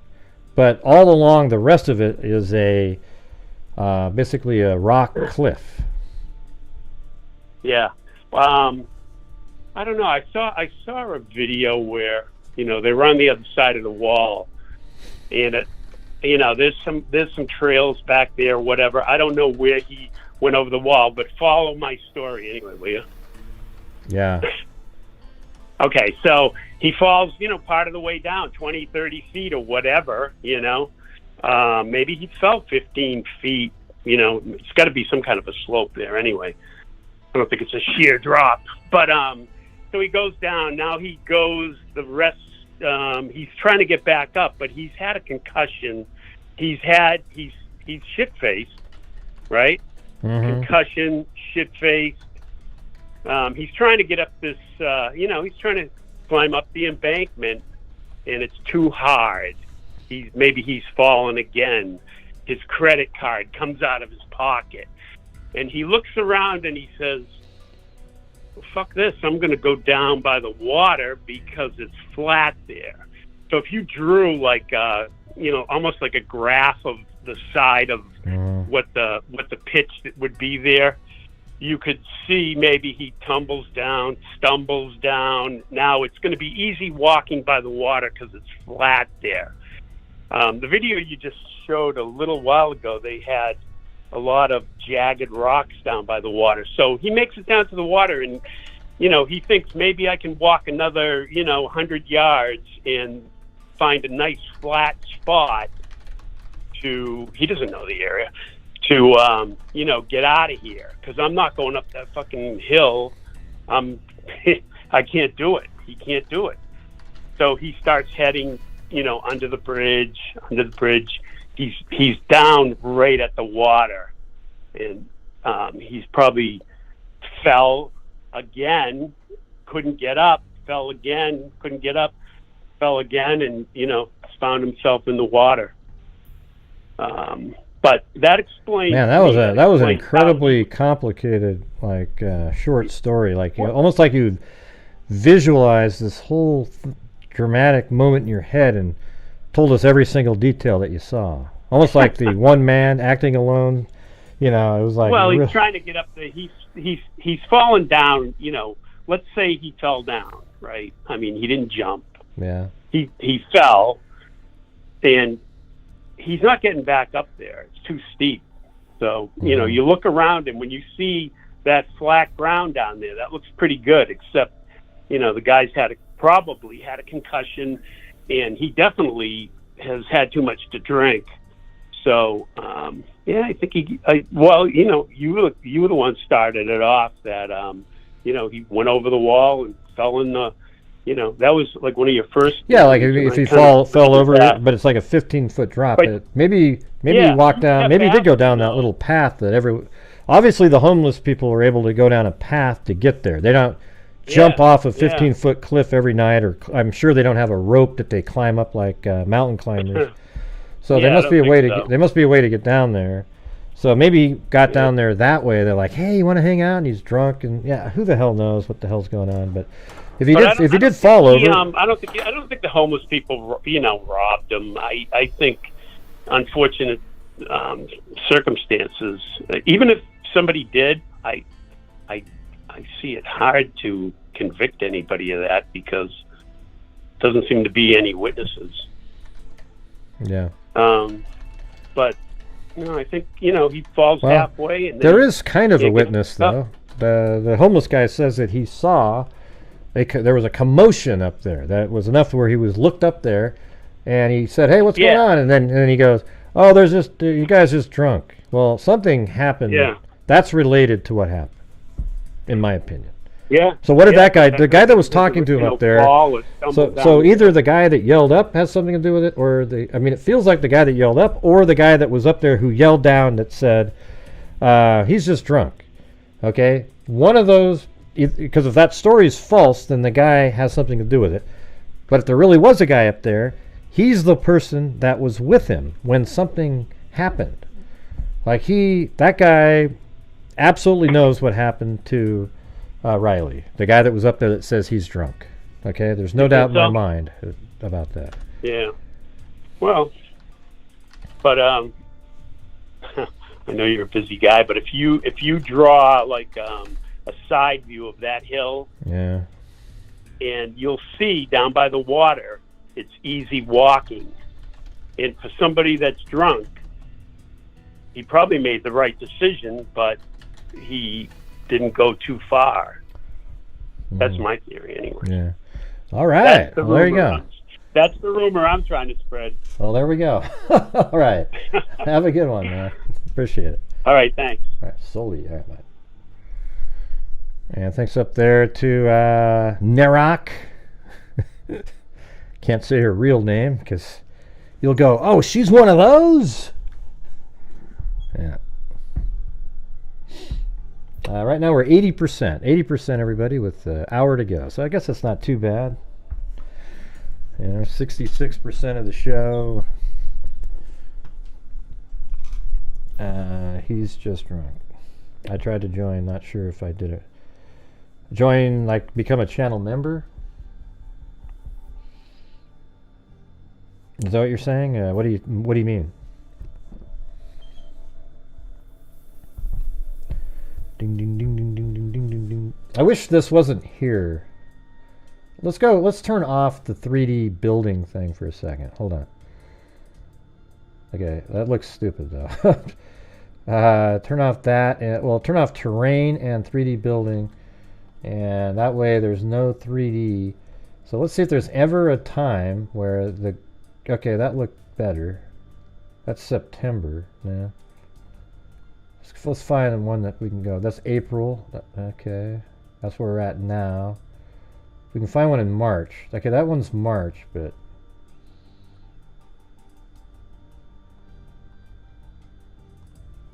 is there anything? Hey, that one's in February. That's pretty good. Of 2020 even.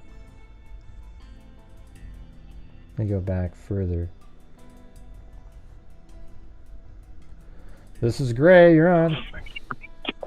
You're in the gray zone. Hey, Gray, how's it going? Not too bad. Okay, I have a couple questions. First one, would all of the trees have leaves on them this time of year? Well, no, that's what I was saying. Is like it's clearer than we see on Google Earth. That's what I was doing just now. Okay. Yeah. And earlier I seen someone was interviewing the homeless guy, and it sounded like he said he got woke up by Riley or somebody yelling, a commotion. "Let's go Brandon," for like 20 minutes. Let's go what? Let's go Brandon. Oh, come on. Jeez. All right. That's what he said. He didn't say that. The homeless guy did. he I said don't think so. it was it woke him up or something like that, and then all of a sudden it stopped. Okay. And he said, well, the reason it probably stopped is somebody started talking to him. Maybe that was a different person. Somebody up in the chat said it was a different homeless guy. I just think I think that guy's just goofing around. If there is really a homeless guy that said that, he's just goofing around. Okay. I don't know. Okay. There's no way in hell that people are up there. He probably doesn't, which I totally support that he doesn't like Biden. So he probably just yelled up there. Probably said it like 100 times. Maybe. Yeah. I mean, if he did say it, I don't think he said it. What I'm saying is, I think he's saying they said that just because he wanted to be on the news and say that he said that as almost like an advertising thing. I don't believe that. Yeah, I don't believe this story. No, who knows? Mm-hmm. But I think he's downriver somewhere. Now, who knows how far downriver he could be by now? Well, I mean, it could be 100 miles away. Like I said before, we had a case, but it was really raining hard on the day this girl jumped off a bridge. And when she jumped off the bridge, she goes in the water, and they found her body 80 miles downstream in like 4 or 5 days. It was crazy. I mean, it was like she was going, 20-something miles a day downstream. Right. Unbelievable. Yeah. Huh? Yeah. And which direction does that river flow? West? Yeah, it flows west. Yep. Now, does it flow into the Mississippi or? I mean, I think it might do something like whatever river this is. Let's see, the big one. It might be. I don't know what river this is. I'm not. This is the Cumberland River. I'm not sure what this big one is right here, though. Let me fix the map here.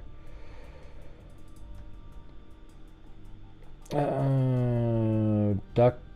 That says something else. I'm not sure. Maybe that is the Mississippi River. Don't know. Yeah, it looks like it might be. It kind of goes through. I think the Mississippi goes through Memphis. Yeah, I'm not exactly sure, though. It's a huge river, though, that it runs into. Yeah. Well, the Cumberland's a big river also because it goes through Kentucky. Mm-hmm. I got to turn off a bunch of this stuff. Trying to find it for you, I turned on way too many of these little places. Is a horrible one. Okay, there we go. All right. So yeah, I mean, she could be way, or he could be way downstream at this point. Yeah, absolutely. How many days has it been? Since Saturday or Friday? The 8th. So we're looking at 10 days ago. Yep. Oh yeah, he could be a good ways. Mm-hmm. Could be a long ways. I'll let you go. All right. Thanks a lot. Appreciate it. You got to look up that river now. Yeah, you got me wondering what that river was. So it looks like it kind of goes way over here, Cumberland River, and then eventually it must make its way, there you go, right there, into, well, then it's a dam right there. Oh, and then it just keeps going. But it does flow into right there, that larger river here, which for some reason it doesn't have a name. Oh, there it is, Tennessee River. There you go. But over here, then then it goes into the Ohio River right there. That's interesting, huh? So it goes right here with the dam, but right there, obviously, it flows into the Tennessee River. But then right here, it goes up like that, and then it goes into, this is the Ohio River. And that keeps going all around, but I don't think you would have made it to the dam or anything like that.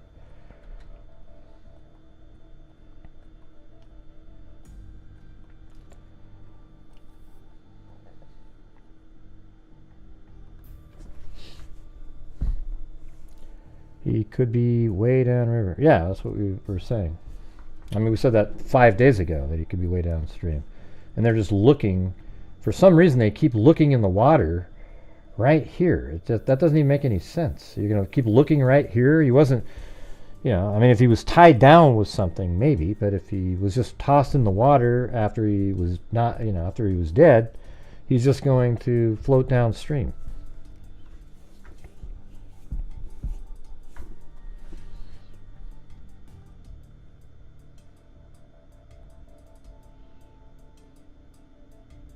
Yeah. Well, who else is calling? I might make this a shorter night. We got way too long of lulls going on here. It's like especially with 1,000 people. It's like it's crazy.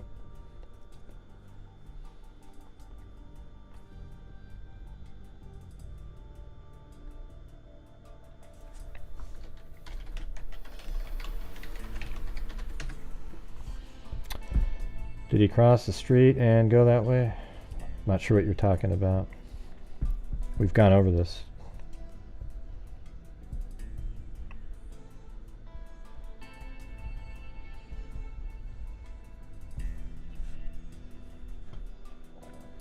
Yeah, the motion is really simple. He's right here at 9:45. He's right here at 9:52 after passing a police officer, and he doesn't ever show up again on camera right in this area. After this, there's a camera here, there's cameras all over here. He didn't show up on any of those, apparently. There is a person running from this area at 9:54 and some odd seconds away, which is interesting to me.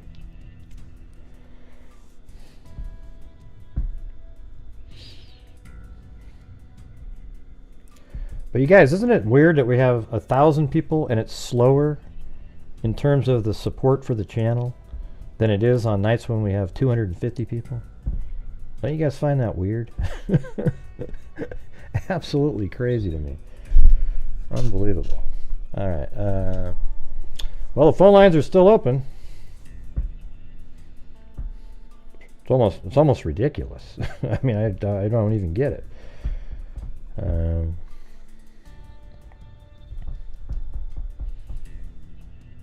But who's got some more ideas? The lines are opening.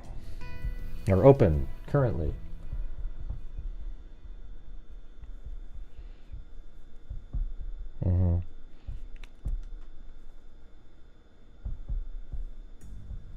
Yeah, the Missing Men of Boston, sort of has a similar feel, except they go missing off of piers that go right into the water. This is different. It's hard to get into the water even if you fell off the edge there. Almost no chance. Here's the path. There's an angle. You'd stick in the trees, hit some rocks, do something. Hey, thanks, Holly G. Man, somebody thought of me. That's very cool. Homeless man just showed his shoes, but was holding a big metal cane. Okay. Probably, it looked more to me like a walking stick, to move around a little bit.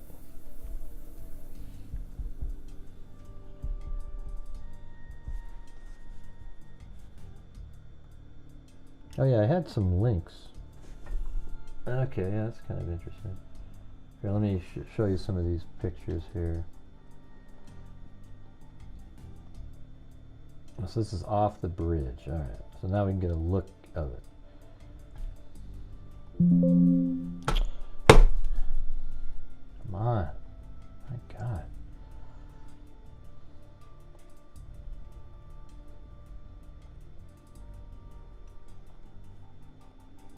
Yeah, so there's like a cliff, basically. But yeah, right on the side, it looks like you can kind of sneak down into there. And that one looks like you could fall and be kind of in the water quick, except that camera lens doesn't seem too good. K-Me gifted a membership. All right. Who got it? Tuesday Leo.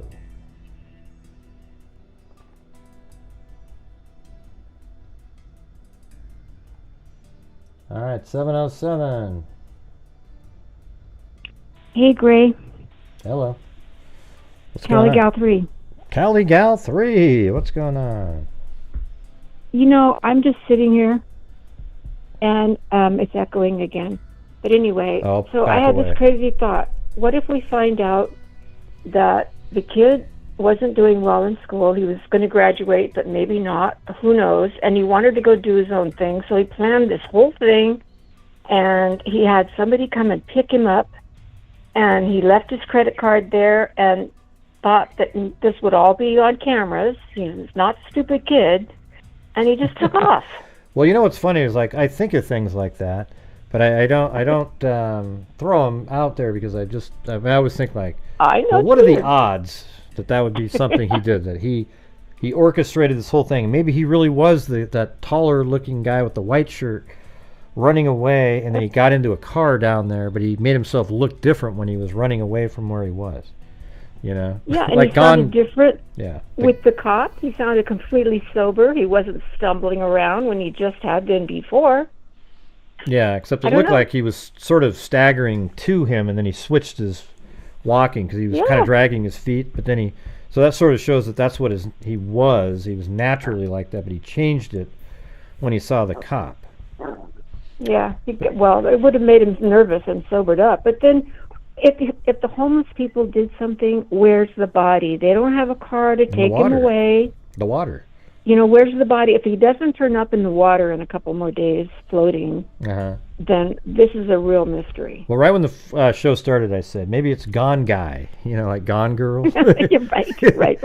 Yeah. You never know, man. It could be something crazy. That's what I'm saying. What if it was something, right at the beginning of the show, I said, what if it's something like he took off and he shows up someday, and everybody goes, no way. Yeah, I mean, I don't think it's a very good chance that that's what happened, but I guess you can't rule it out, Well, remember the lady that she burned herself on a tree and left her car up there on the highway? I can't remember who she was, but you went over that in depth.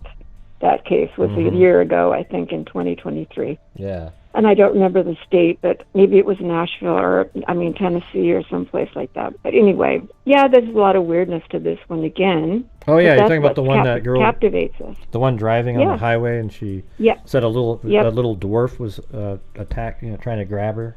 Was that one? No, not that one. Oh, yeah. No, the one where you went to she went into Long's or the dollar store, and you had all the cameras, all the different camera views, and she went up to the counter and she bought the tent and the yeah, that one. What the hell was her name? Collier, Debbie Collier. Yeah. Collier. There you go. Yeah, that was Whatever crazy. Happened to that family? Yeah. I don't know. That one ended up where she took her own life. Yeah, that's what. That's what happened. It's kind of a weird story. Nobody thought that was going to be. Well, I did. Don't you remember? Well, you did. Okay, so what is your theory on this one? It's in the water. I think that. Well, my theory is it's something. Let's see.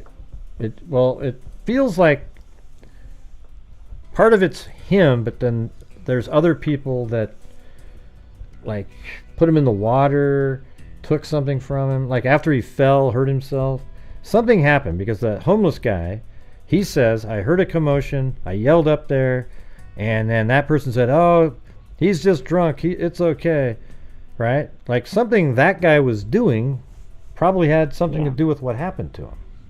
You would think. I mean, so what happened right after that? Where's that guy? Has anybody ever found that person? So how come the police are saying that they cannot find any foul play? Did they ever talk to the guy that said he's just drunk up there, or did the homeless guy say, well, I don't know who that was, I just yelled up there and somebody yelled down? So that could be his way. That's why it's sort of interesting. Is that guy related? The actual homeless guy that said that he heard somebody.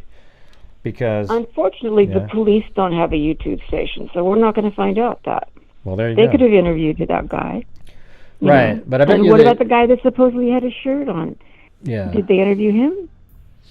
Well, I don't think I don't think that's a true story about the shirt. We aren't going to get to know if it's true or not, but if it was true, the police wouldn't be saying we don't see foul play, right? Like if somebody's wearing his shirt, he could have taken it off. Supposedly it had vomit on it. Take a bath. He could have thrown up on it. Oh, okay. I don't know. What do you mean vomit? Who said he had vomit on? Somebody called in on another show that actually knew a homeless person that said he heard it from another person that he had the shirt and had vomit on it, and he rubbed it off and put it on, the homeless guy. And I don't know. He sounded pretty believable, but I don't know. But I'm just saying, we're not going to know if the police are interviewing those guys. I think it's going to be like, if it's not a mystery, and he really did take off, it's going to be like Nicola Bully. So he's going to turn up in a day or two in the water. Yeah. Sadly. Yeah. Yeah, that's what I think. I think that's probably most likely, for sure. Let's see. Yeah. Anyway, that's all. Yeah. Well, hey. Well, thanks for calling in. That was it? That was it. I wrote you the email finally. I told you I would, so I did. And I'm working on the other thing. Well, I'm working on the what do you call you're a court reporter or something more?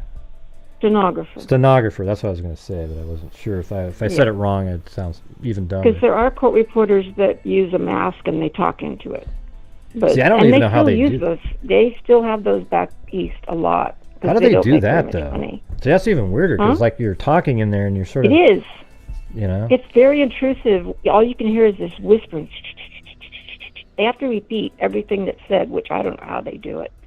But I don't know how they do it. I got to mount my phone. I'm trying to imitate. I'm trying to do it to you. So when you're talking, I'm trying to pretend that I'm one of those people. It just seems like it would just drive me nuts after a while. Right. And then somebody still has to type it. So I think it's, but anyway, it's for people that, can't do the machine. Okay. So they're lesser. They're lesser. Because they turn it into what you do right off the bat. Like you do it right away, but they have to listen to it later in a controlled environment and convert it over. Where you're just like ding, ding, ding, ding, ding, ding, ding, ding, ding, ding, ding, ding, right? As it's going. Well, hopefully. The older you get, the harder it is. Yeah, we're trying to figure out a way to do a video on how she does this. I have. I'm going to film myself typing, and you're going to hear the audio of what I'm typing, and you're going to see the typing words come down and the steno on the right-hand side. So you'll see it just like the machine when I see it, and I'll make the camera kind of zoomed in. Oh, nice. And I'll be explaining. I'll stop and I'll explain what it is, and then I'll just film it and send it to you. Oh, that'd be awesome. Cool. Yeah. But don't count on it being tomorrow. Okay, I won't. All right. All right. Well, thanks for all your support, too, for my channel. I appreciate it. Hey, somebody's got to keep you going. I know. It's crazy on nights like this. Anyways, all right. Thanks a lot. Appreciate it. Okay. Thanks. Have a good one. Good night. Yeah. Cali Gal 3, the stenographer whiz kid. There you go. Yeah. Hello, 240. Hey, Gray, this is Jared. Hello, what's going on? Hey, so I just wanted to say I've been a fan of the channel for a bit now. This case kind of hits close. I'm a 22-year-old in college, so that's kind of why I've been following closely here. I was just curious, nothing really new to add here, but what kind of, you said you were 60-40 on the whole accident to not an accident, right? Well, it's like 60-35, you know, like 60, let's just say like 65-35, and then 30, and then 5. Like 5, it's like a full-on nefarious event. 30%, like he falls down in that area, he's drunk, and then they take advantage of him and put him in the water. And then the other one, he falls down somehow. I don't know, it's because it's hard to even imagine. It's hard for me to even get at 60% really when you just look at it, because it's pretty difficult to get into the water after falling over, you know. It's like you're stopping the rocks, like right away almost. They're jagged. There's trees or shrubbery. Anyways, what do you think? Yeah, I mean, I would just say, I think with the whole running away thing, I don't know what the percentage of that being related is in your mind, but it's a little weird just with the whole timing. I think with like the 9:55 or whatever it was. I'm kind of more 50-50, just based off of kind of what we've been seeing more. And it's like, I thought maybe, he was, you know, he was sober enough to acknowledge the police officer, so he's not just going to wander into a river like that. But yeah, I guess I'm more 50-50, but, you know, just kind of taking the facts as they come. So yeah, but that's pretty much it. Yeah. Yeah. Well, let's see. We always get these people that come in and they obviously aren't watching the beginning of the show, because they go, "Hey, Gray," and then stuff we already talked about. So they're always letting me know that they didn't really watch. So you just think it's like 50-50. What does the nefarious side sound like to you? Like what do you mean, kind of like the... Like, what does it look like? I mean, what happened? He falls over, and what do you think happened? Or up above, even. You know? Yeah, the honest thing, I mean, clearly, being in college, clearly was drinking. We know that. I think tall dude, it makes sense. He continued to stumble on as he passed the cop. And then, you know, whether someone was involved or not, I think didn't just get abducted in a car or anything. Well, he probably went out of his way to walk normally for a while, I'm sure. You know, he didn't just start keep stumbling. Yeah, yeah, I would say, at least maybe the bridge, or who knows if he even, you know, started to stumble again, but definitely the possibility of just falling over isn't going to immediately go in the water. But I guess I'm with you on the whole. There's got to be some sort of combination of the two. Yeah. You know. And what do you think about that guy in the video from yesterday? Very interesting. When he's running away at, like, you know, what was it? 9:54. He's running away from the exact spot. Isn't that interesting? Yeah, I would definitely agree. I initially, the whole, and this is the first surveillance, that running kind of was interesting at first. I don't know what that could be related to, but I thought maybe, I don't know, I've never really been too intoxicated, but if something was kind of Oh man, you should not try it feeling sometime. right. It's really fun. No, I'm just kidding. Don't do it. Yeah. Yeah, I don't know. You meant when he was running at that 954? Well, no, at There's a lot of 954 running here. well, I did a video yesterday where there's this other Yeah. footage just past the bridge where there's somebody running from the bridge and then they Right, stop. yeah. They slow down like after they got a certain distance away. That's still really suspicious to me. Yeah, no, definitely. I mean, I looked closely. Someone was trying to say like compare the pant color, and it does. I don't think that's him. I guess I don't know if that's what you were asking, but definitely weird with the whole timing and what I don't know, coincidence or what. That's why it kind of spikes the number up, kind of 50-50 to me with something being involved. And I don't know. It's very, very interesting case here, but. Yeah. All right. Well, thanks for the thoughts. They're on record. All right. I appreciate it. Yeah, I've always wanted to call in here, so I appreciate it. Appreciate the great work. I'll see you. All right, thanks a lot. See you around. All right, have a good one. Yep. Bye-bye. Yeah, this is what I was pointing out a little earlier. You see down there, like the second car in down there. Can you see the second one? It's kind of small, but there's like a maroon vehicle. That's how the police car would probably look, except I don't know where he was even parked. I guess we'd have to go back and look at that. Is it? I don't know. Let's see. Is it in this one? Here, I just want to do some stuff on my own for a minute without taking calls.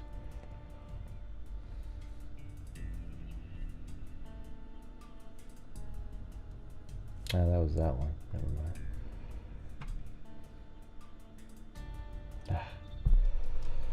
This is Gray. Who's this? Hey, Gray, it's Melissa. Hey, what's going on? Good. I'm excited I got in because I was listening to you earlier, and I was listening when you were dropping the pin for where the bank card was found. Mm-hmm. Yep. And you were asking a question about, like, what would it have looked like after he fell? And I was wondering, like, well, first off, it's hard to tell, like, did he tumble down or, like, what did that fall look like? Because you would have to figure out if he had any, like, head wounds or anything like that, because it's, like, how did he get into the water? And my only other thought was, and I can go back and look at the video, but of the YouTubers, there's a lot of rocks and stuff there. So if he's drunk, disoriented, and it's probably pitch black down there at night because it's under the bridge, maybe he stumbled and fell into the water. Yeah, I mean, that's what we were saying. You would stumble, but you'd have to, like, first, why would he go down there? If he fell, though, I think he'd get injured. I mean, he would be really bad. It's 15 feet down onto rocks. So when he gets down there and he just sort of stumbles in the water, and the water isn't even deep right there. So he's going to go in the water, and then just sort of, it's like he just, I don't know, something's not working for me, you know? Doesn't make a lot of sense. It doesn't. Oh, sorry, there's like an echo. Yeah, I don't know what the echo If it is. was- People keep saying that. If it was a situation where the guy, like, it was a crime of opportunity, like if it was foul play, it would have to be a crime of opportunity because you didn't see on the cop's, like, body camera, it didn't look like anyone else was around. So, I mean, it could have been someone hanging out under the bridge, but it's odd because the only other thing would be, like, you didn't see any vehicles going by either. Mm-hmm. Like, so it's a really odd it's a really odd case, and it's heartbreaking for the family. Yeah, I don't know. I mean, you don't seem to be following him when he walks by, so that sort of takes away the people that were following him before. You know, you could make an argument, oh, they saw the cop that was there, so they went around and met him on the other side. But, I mean, that gets too complicated, too fast to think that. So now it just sort of seems like somebody at the encampment. Yeah, that's what I'm thinking too. Like maybe it was someone at the encampment, because it was weird that that guy is running too. Do you know if that video was confirmed, like that the timestamp is accurate on that video? What video? The video with the other guy running, like at around the same time. It's like the building. Well, they over. uploaded and said it starts at 9:50. All right, 8:59 and 58 seconds. They didn't have a timestamp on it. I think, I mean, it seemed pretty that they knew what time it started, but it wasn't on there. I mean, that seems kind of weird to type in 9:50, 8:59 and 58 seconds, or 59, whatever it was. So you have to go start from there. Once you know that time, you put a clock on it, and then you move forward and try to find 9. And then at 9:54, there was somebody running away. 9:54 and some odd seconds. But anyways, you got anything else? Yeah, it's interesting. But it's obviously like a high crime area if the police were right there and a car was broken into. So there's obviously theft in the area. But yeah, but thank you. I was just thinking about it. I appreciate you and all the hard work you do every night. Well, thank you. Thanks for the kind words. All right. Yeah. Have a good one. All right, have a good night. Thanks. All right, bye-bye. I wonder what the echo thing that everybody talks about is. I don't have anything on here that would... I do have... the thing is my audio and... yeah, it's kind of weird. So my system audio and my mic are on the same thing. So I wonder if that causes a... I don't know. I don't hear anything myself. I wonder if it comes out of my headsets into the mic again, though. Anyways, I'm going to turn this off. And I was just going to point out that maybe people, when the officer was down there, they couldn't tell it was a police officer because his car wasn't flashing lights. So these people here might not have given a damn, right? They didn't care at all, right? So they might have, there might have been somebody over here and didn't even realize there was a police officer over there. All the way in this area. And it also goes downhill over there. You only see about half of the car if it was over there. But anyways. Alright guys, gonna call it a night. I appreciate you being here. Let's see. Thank you to S. Ramble, new member. Holly G, 14 months. Danielle.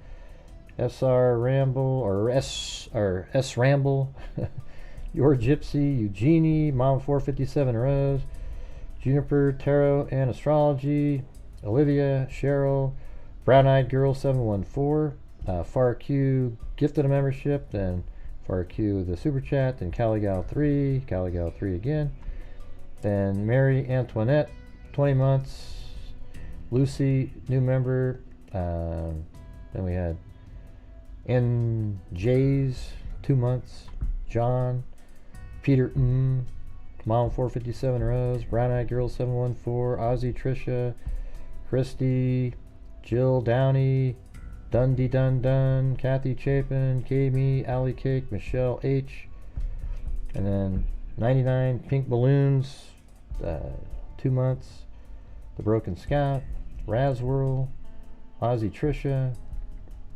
Gifted one, then Mom 457 Row, Mike S, Karen Wild, it's Narak, Renee H, Holly G, KB gifted a membership, Mom 457 Rose, and Donna Aldrich. Didn't even come close to the goal, everybody, with 1,000 people.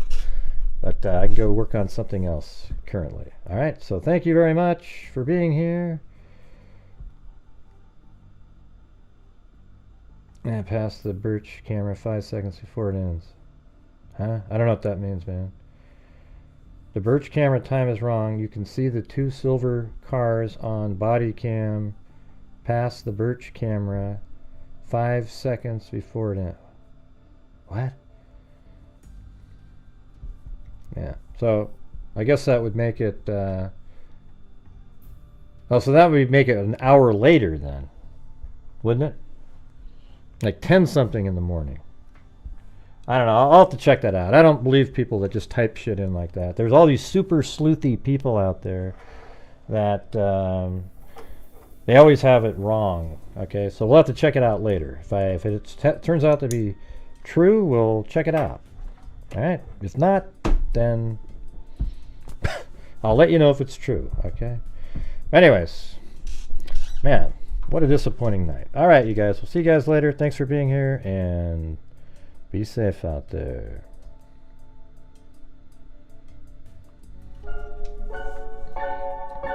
Yeah, I've been doing this true crime thing for quite a while now. And during this whole time, I have not made seen a whole one video on person his walk. that is a crime dissector, plug rejector. I'm a certified human lie detector. Gonna get ya on a stretcher if you try and play me like an old projector. Crime sector is my nectar. Professor Gragel's gonna give another lecture. Crime collector, freak connector, and I'm always gonna be a pup protector. Fool deflector, interceptor, and I'm meaner than a spectre with a vector on his pector. With all respect, y'all, just remember I've a temple fucking checked ya. I have no agenda, I'm no pretender, and I'll serve it to you straight without the blender. And in the end, I'm gonna send ya on a mission to reveal the true offender. Yeah, so I'll just get right back to work. All right, everybody? Good night, everybody. Gee.